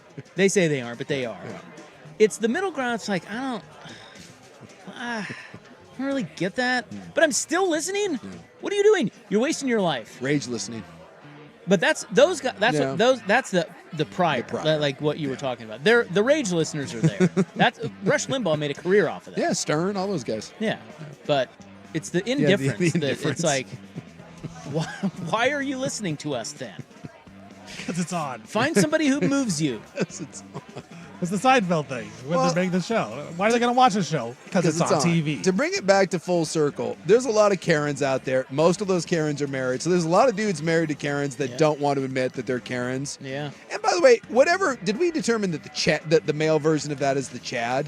The Chad is what I think I've it's heard. Chad. Dude, there's a ton of women that are married to Chads, but I think they admit that it's a Chad, but They think, love it. But they think they can change the Chad. What is a Chad? What does he do? What are his Well, just- tendencies? Is he like a Karen? He complains about everything. Yeah, it's the male version isn't quite as complainy, but Chad thinks that he's fantastic. Chad thinks that everyone wants him. Oh. Chad thinks that he, you know, Is he describing me right Yeah, now? like my name's not Chad. Okay. Chad. Yeah, but I think women are better at admitting the husband's Chadness than males are, at least openly, to the Karen. I think women are more likely to come around than the male version of it. I think males don't want to believe it. I think denial is a very, very powerful. It's like porn. When you Yes. see it, you know what it is. Yeah. It's fascinating. It's a very, very powerful tool. We need to do some legwork on this. I'd like to. It's a very interesting question. Yeah. Is the Karenism? Are people aware of it? Like when they're in it? Yeah. Or are they proud of it? No, they think they're doing it out of love. Like it's mostly about their children, right? Like that's what I think of Karens trying to protect their children. Yeah. Like, what do you think of the kids? Yeah. And so I think they don't even realize it because they're like, I love my kids so much, I would do anything to protect them. Yeah. Yeah, Oh. you're right. Yeah, they spin it into that. Right. Which is In easy to actuality, do you're just because that's how parents feel. You're just a horrible person. Yeah, there's a distinction there. All right. Oh, by the way, I didn't even think about this. Do we have another segment? Yeah, when Coming we up next. We come back. Because I have talked about my neighbors many times and how I thought that they were just two horrible people. I have an update to one of those. I don't know what the grandma version of a Karen is, but something happened to me last week that blew my mind. Skedaddle. Blew my mind. Wow. 9 All right. plus years in the making. Okay. I'm going to get the live stream death in, too. I want to tell you what he was trying to do when he died. We'll get to those items coming up next on The Fan. This is the Countdown to Kickoff, brought to you by Legends Casino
describing to me what a Chad is. Yeah. Here during the break. A little slippery, but I think I get it. Yeah.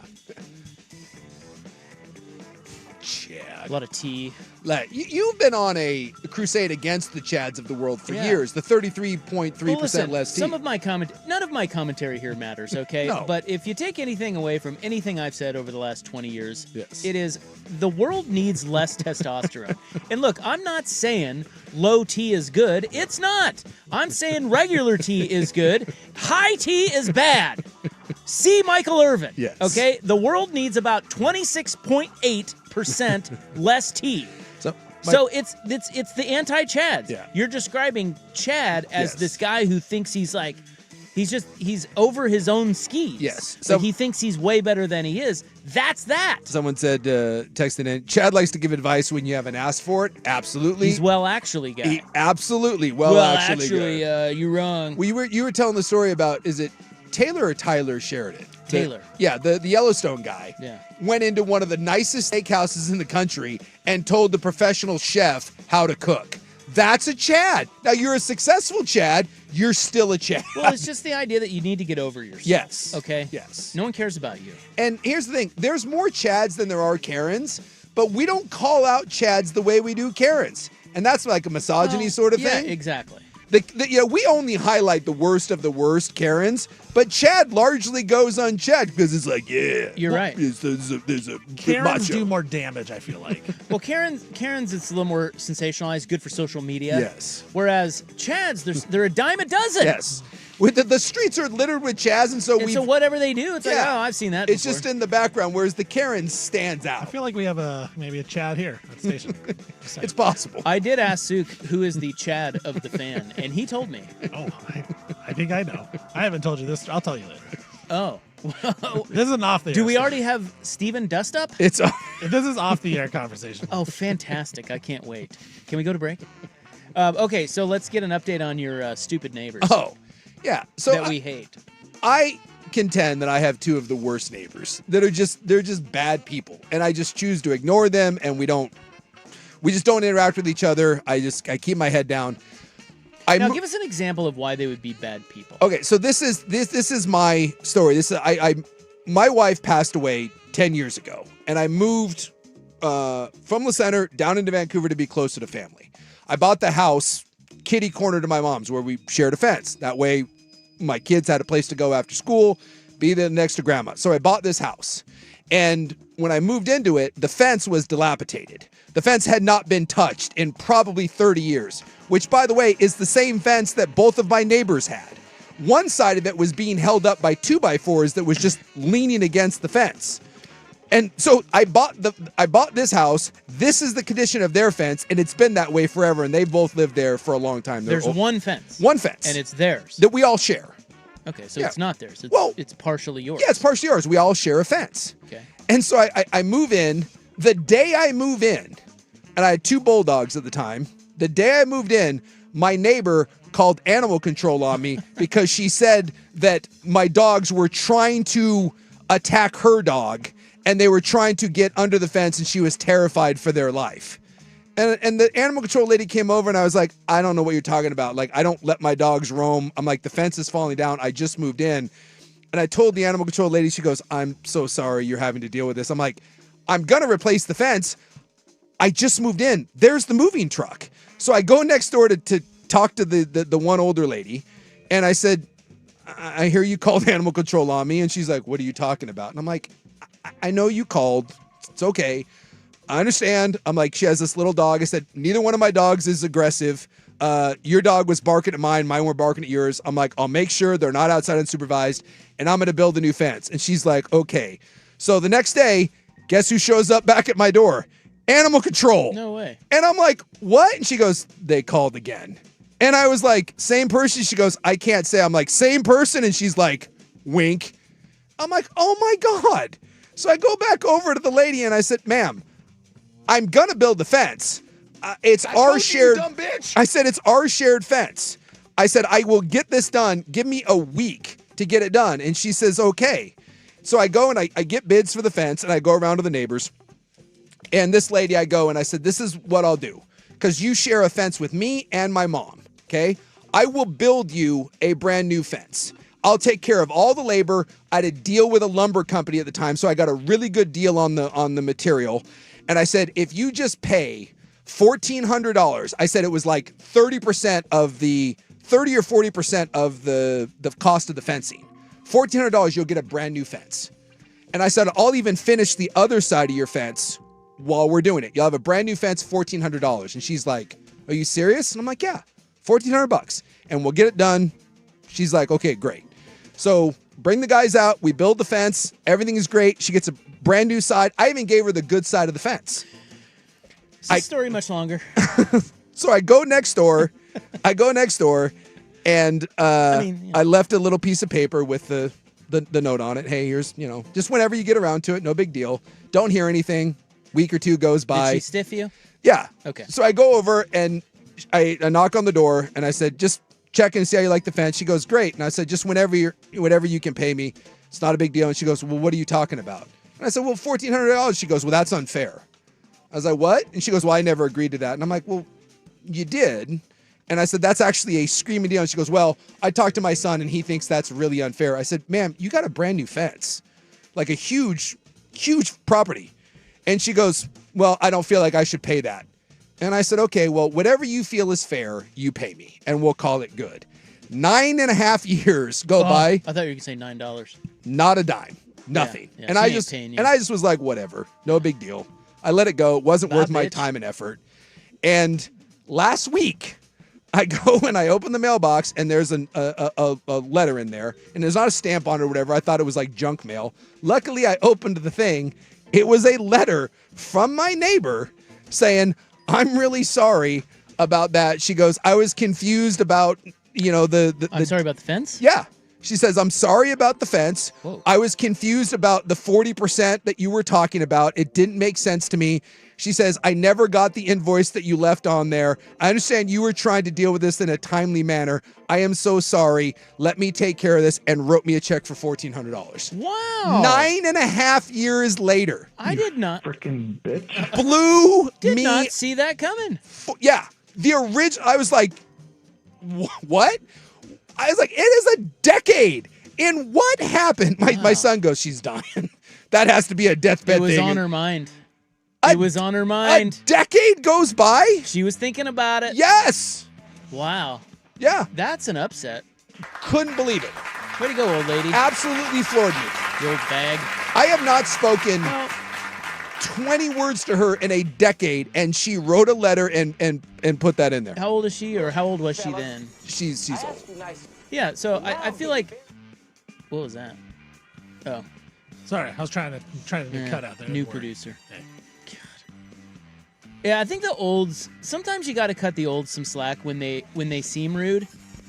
They're not trying to be, they just don't understand or don't hear. Oh, she was, I don't know. Well, she said she wasn't. She said in her letter. Dude, the best part is the first time I went over there and I told her about the dogs, I even told her, I said, ma'am, I just moved in. I told her, I said, my wife passed away. I said, we're dealing with a lot right now, but I'm like, I will get this fence built. She called the very next day and turned me in again. Yeah. I can't defend her. I love this one too. I talked to my son and he says that I shouldn't have to pay for that. I'm like, you got a brand new fence. $1,400. Well, it did seem a little high. Maybe it's a fence guy. By the way, that fence that we built, what if his son's a fence guy? The actual cost and you were ripping her off. The actual cost of that fence, and everything, was about $7,500. $1,400. Yeah, and I got a check. I have not spoken to her since because I'll probably write her a nice little thank you note and be like, dude, that was amazing. I just have never had something that long. Yeah, that's wild. Yeah, I couldn't. It was on her mind, dude. I still can't believe it. I should probably cash the check because it's just been sitting in there. Yeah, it's probably tainted with anthrax. No one it was the weird, that one of the strangest things I've ever had happen to me. Stranger Things, great show. Yeah. It was the Upside Down. What? In Stranger Things, the Upside Down. I don't know. I only watched the first season. I don't think it's that great of a show. Yeah. But the kids love it. Yeah, I don't. And that's all that matters. Yeah. Somebody compared it to they said it's the new generation's Star Wars. Stranger Things. Oh. Since it's all the kids are bonding over it and talking about it. Yeah, I mean, I think mean, that's kind of interesting. Yeah, I could see that. I mean, yeah, it doesn't do anything for me, but well, yeah, we're old. Yeah, I liked the first season of it. Text, Chad thinks he would do a lot better versus a major league pitcher than he actually would. 100%. Yes, Yes. that is the definition of a Chad. Chad believes that he could play any professional sport. Chad also believes that he could walk into the UFC and win the heavyweight title tomorrow with no training because he would just see red. It's all. It's the he could fight a bear, could kill a coot. You know, all of those things. Yes, he could land an airplane. Yeah, that's Chad. Chad is just unchecked male ego. Chad also over talks everyone. Yeah, 100%. Yeah, Chad's got to be loud. Yeah. And Chad, fragile little ego. Yeah. Chad's it's amazing the way I don't hear any applause for that. You never let Chad order because you're only going to get what Chad wants. What? Like, Chad has very specific ideas about what should be on a pizza, what should be on the way a sandwich. Everything has to be a very, very certain way. There's Chad's way, and then there's nothing else. Yeah, like not flexible at all. No. Can I get that Chad's way? Yeah. Oh, yes, coming right up, Chad. And if you don't do it Chad's way, you're an idiot and probably some sort of slur that goes They along let with you it. know how dumb you are. Yes. That's their go-to. Yes. All right. There was an internet streamed death. Ooh. Hawks trade Trae Young to Wizards for CJ McCollum. Are you kidding me? No. That's not true. True. No. Breaking news. Oh my God, it's happened. You called that, or somebody did. Yeah, didn't- we were talking about We were talking that. about We that. talked about that literally yesterday. Yes. Yeah. That's the most appropriate swap of all time. It's the Spider-Man meme of just guys pointing at each other. God. Wow. All right, let's go to Steven with Sports Center. Look, fellas, I asked you nicely. Well, now I'm getting very irritated. For the last time, would you please stay off my friggin' grass? Now, from the George McCoy and Warren Allen Sports Desk, a Sports Center update on the Fan Sports Network, 105.1 FM and 1080 AM. This update's brought to you by Mountaintop Metal Roofing. No maintenance, energy efficient, fire resistant, and a lifetime warranty. Do it once, do it right. Visit mountaintopmetalroofing.com. First on the Fan, Oregon head coach Dan Lanning, along with 7 others, have been named finalists for the Bear Bryant College Football Coach of the Year Award. Some other notable finalists are also competing in the CFP. Mario Cristobal of Miami and Kurt Signetti of the Indiana Hoosiers. We'll have that game live on Friday. Indiana taking on Oregon in the Peach Bowl. Indiana 3.5-point favorites. Former Oregon State star wide receiver Trent Walker, he's announced his commitment to the University of Houston. Walker was the lone bright spot for the Beavs last couple of years, 149 catches over the past 2 seasons. And a little breaking news as well. The Atlanta Hawks, they are finalizing a trade to trade 4-time All-Star Trae Young to the Washington Wizards. In return, former Trailblazer great CJ McCollum and Corey Kispert, maybe some other pieces heading back to Atlanta, but Trae Young will be in Washington. CJ McCollum heading back to Atlanta. New Orleans Saints, they're preparing to move ahead with Tyler Shuck as their starting quarterback in 2026. Shuck went 5-4 as the Saints starting quarterback last season. And the Trailblazers back in action tonight, taking on the Rockets from Moda Center. Rockets will be without Alfred Sengun, but we'll have Kevin Durant, Jabari Smith Jr., all of them. Rockets 7.5-point favorites over your Portland Trailblazers. For more sports scores and stories in 30 minutes, I'm Stephen Vaughn from the George McCoy at Warren Allen Sports Desk. Hurt, missing work, insurance companies acting like jerks. Don't call your mom. Call George McCoy at WarrenAllen.com. Sports Saturday with Joe Fisher and Rashad Taylor. Saturday mornings at 9 on the Fan Sports Network, 105.1 FM and 1080 AM. Attention, have you racked up $10,000 or more in credit card debt? Are you barely getting by making minimum payments?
has died, Jason.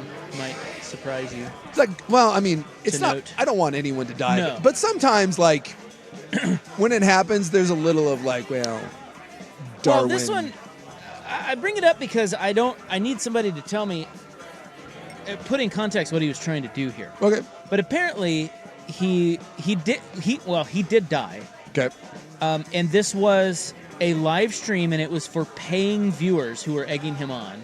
So I don't know if he was naive to the idea that he could die, or that he was just trying to push the limits of doing bits, or what. But what he was trying to do, so they found him. His name is Sergio Ramos. He was found kneeling in his bedroom, unresponsive and cold to the touch. He had his head resting on the mattress, one hand clenched around his phone. There was an empty bottle of whiskey, 2 cans of energy drink, and a pile of cocaine on a red tray in the room. Can I say that kind of sounds like a great evening? Although, if you had like a Monster and cocaine, doesn't that kind of defeat? Like, do you need an energy drink if you have a pile of cocaine? Well, then, so his mom and did I say his mom and his brother discovered him? I don't think so. Okay, well they did. Okay, so they walk in and They walk they're- in, all they right. see everything. Sure. And Like, then and then they hear the viewers of the webcam asking, "Hey, Serge, are you okay? Are you crashing yet? Like you haven't finished the bottle of whiskey. Like what's going on?" Well, he was dead. What's this guy's name? Serge? His name was Sergio Ramos. Paramedics were called to the family home. He's 37 years old. He was pronounced dead in the early hours the next morning. So investigators believe he died during a private video call, which was watched by donors who had paid to see him consume a bottle of whiskey and 6 grams of cocaine in under 3 hours. And they paid, like, so this was the whole point. You went on there to see him do this. I guess, yeah. Couldn't you just go to like a Long Island bar and watch this? Well, I just don't know how much that. I mean, I know what a bottle of whiskey is. Yeah, a bottle of whiskey is a lot, obviously. Yeah, just drinking a bottle of whiskey is dangerous. Yeah. But probably won't die from it. No. 6 grams of cocaine, I have no frame of reference for that. So, because I think depending on the whiskey bottles, that's usually about 15 to 18 shots of whiskey if you drink an entire bottle. So, how long was this over? Well, he was supposed to do it in under 3 hours. Okay, so I mean, you're drinking a bottle of whiskey in 3 hours. That is that's a lot. So apparently, he had been banned from public streaming platforms because of drug use. So he was a big drug addict. But, Yeah, sounds like it. People were watching him and cyber begging him to do these challenges, and he's now dead. That is that tragic? Well, that's what I'm asking. Like, by the way, I think it's sad. I looked it up. I looked him up. He's got some Chad about him. So not anymore. Well, and an 8-ball is 3.5 grams. So he was doing 2 grams. He was doing 2 8-balls of coke, which is it's a lot of cocaine. It's a lot of cocaine. It's a lot of whiskey. I think it's sad. Okay, here's what I'll say. That's tragic if he was trying to impress people. Yeah. Like, that's sad Yeah. to me. If he's just a complete drug addict and he's just trying to make money filming it, look, I mean, that was his choice. Yeah. You know what I'm saying? Yeah. But if it's more the kind of, oh, yeah, I'll do that. I really want to look cool, guys. Yeah. You know, that's kind of like, It's hard to feel. It's hard to feel bad. That's all I'm saying. No, I get it. It's hard to feel bad. Like, I feel bad for his family. Do I feel bad for him? Probably not. Well, somebody tell lowercase this is our initiation. A bottle of whiskey and 6 grams of blow in under 3 hours. Now, to be fair, got to do it lowercase. After like 10 shots of whiskey, the 8-ball probably lets you finish the bottle of whiskey, right? I mean, that's... Yeah, which would be harder? I'm assuming the 2 8-balls, the 6 grams of cocaine. Harder? Yeah. I would have a hard time choking down a full bottle of whiskey. Nah. I mean, I would just puke. I don't think I would get it all down. I would just puke. Now, I'll tell you this. If you give me like half an 8-ball, that bottle of whiskey, that's an easy one. But you bet I have to do 2 8-balls and the bottle of whiskey and the energy drink. Yeah, your heart's going to explode. That seems to be what happens. Seems like a terrible. I no should. doctor, but it seemed like his heart exploded because of Yeah. Well, we were saying there was another one. So there was an influencer, and they were hiking on top of a mountain, and I don't think it was Everest. This was like maybe a month or two ago, and they were on the line. It was like a guided thing, and they were all on a line to be connected to each other, like at this peak. And the moron unclipped from the line so they could take a selfie, and they just slid down the mountain, and like everyone was there, and they just like watched him go. And it's like you can see it. It's like the video. Well, what was, are you gonna do? Like go after him? No, but it was weird. Like everyone's walking along, and you're on top of this like super high ass peak, and the person literally goes and unclips their safety line to get a better selfie. Because I guess when you're clipped, you can't really turn, and so you're like, well, let me unclip real quick here and take this, and then you just see him start sliding down the hill, and everyone's like, How many likes did the video get though? That's yikes. It's like whoops. You think, like as you're going down, you're like, oh man, this is gonna go viral, and then you see the cavern, and you're like, well, I'm dead. No, it's accidents happen, man. Yeah. Don't untether. That's why people fake influence like Bow Wow. You don't got to actually do it. Wait, what? Bow Wow was the fake, the fake jet. Oh, yeah. So it's like if you're really climbing Everest, why don't you just do a fake video and you don't have to die? Then you don't die. Cocaine guy is in. He's saying 6 grams is a lot. He says we go through 1 gram between a bunch of us in a night or two. So okay, so 6 grams of cocaine is so then would he have died even without the whiskey? He may have just died. It's just I think the blow is I don't think you die. Like I've drank a bottle of whiskey. It's just alcohol poisoning. He'd puke and get you're sick and fine. whatever. Yeah. But the 6 grams of blow? Because I've done that at like a holiday party where it's an open bar. 6 grams? Wow. But no. Open No. blow Heck of a party at party. Odyssey. Radio used to be fun. Yeah. Thanks, Obama. But I have accidentally drank a bottle of whiskey over the course of a night where I'm like, am I the only one drinking this? Then you look down and you're like, An Odyssey the station. 6 grams of cocaine. I mean, my God. So let's not blame the whiskey here. Let's point the appropriate finger at the 6 grams of coke. I think that's right. And you don't know what kind of cocaine it was. Yeah. Could have been laced. Yeah, could have been laced. Got to get some pure stuff. From the Colombians. Well, when we were down in St. Lucia. Or the Russians. Yeah, the Russians. When we were down in St. Lucia, we were at a street party, and everyone's offering things around, and we were like, no, no thanks. And they were like, why not? And we were trying to do like the be polite. We were like, yeah, you don't know, it's cocaine. I don't know you, dude. Yeah, we're like, you can't do coke from strangers. I'm like, and they were so insulted. They take the purity of their cocaine in St. Lucia very, very seriously. And this dude went on like a 3-minute rant about how American cocaine is yellow and crappy. And the St. Lucia cocaine, they were very, very proud. Now, when you buy blow, do you know where it came from? Apparently, if you buy it in St. Lucia, you do, but no. Do you know if it's like I think most people in Medellin blow, or is it like Colombian blow? Like, what is it? You're gonna have to talk to somebody that knows. Yeah, Nobody someone- knows this. No.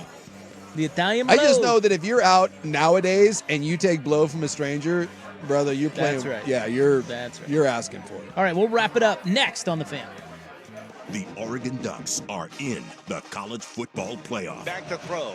Has time. Step throw.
of the week for us.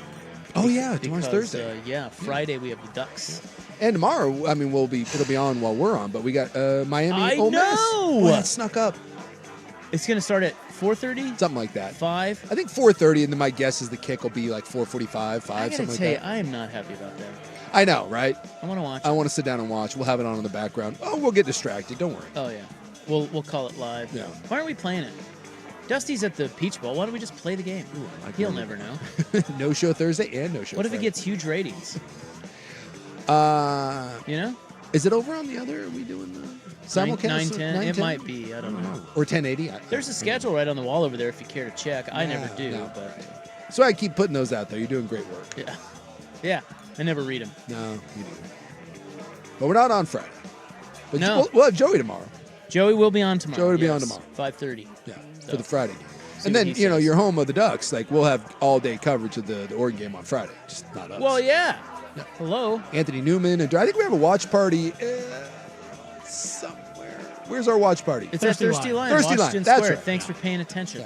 I couldn't remember. Come on, man. Bridgeport. You didn't. Yeah, it's right there on that sheet. That's the only reason why you knew. Watch this way. Well, anyway. You go over and get some dumplings afterwards.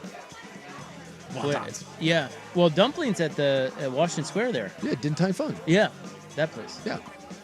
So also- I don't think you should say that because you're supposed to eat at Thirsty Line. I said afterwards you have So eat post game dinner. Yeah. Yes, okay, I post game got dumplings. you. I Come got you. All right. Dessert at a mall. Dessert dumpling.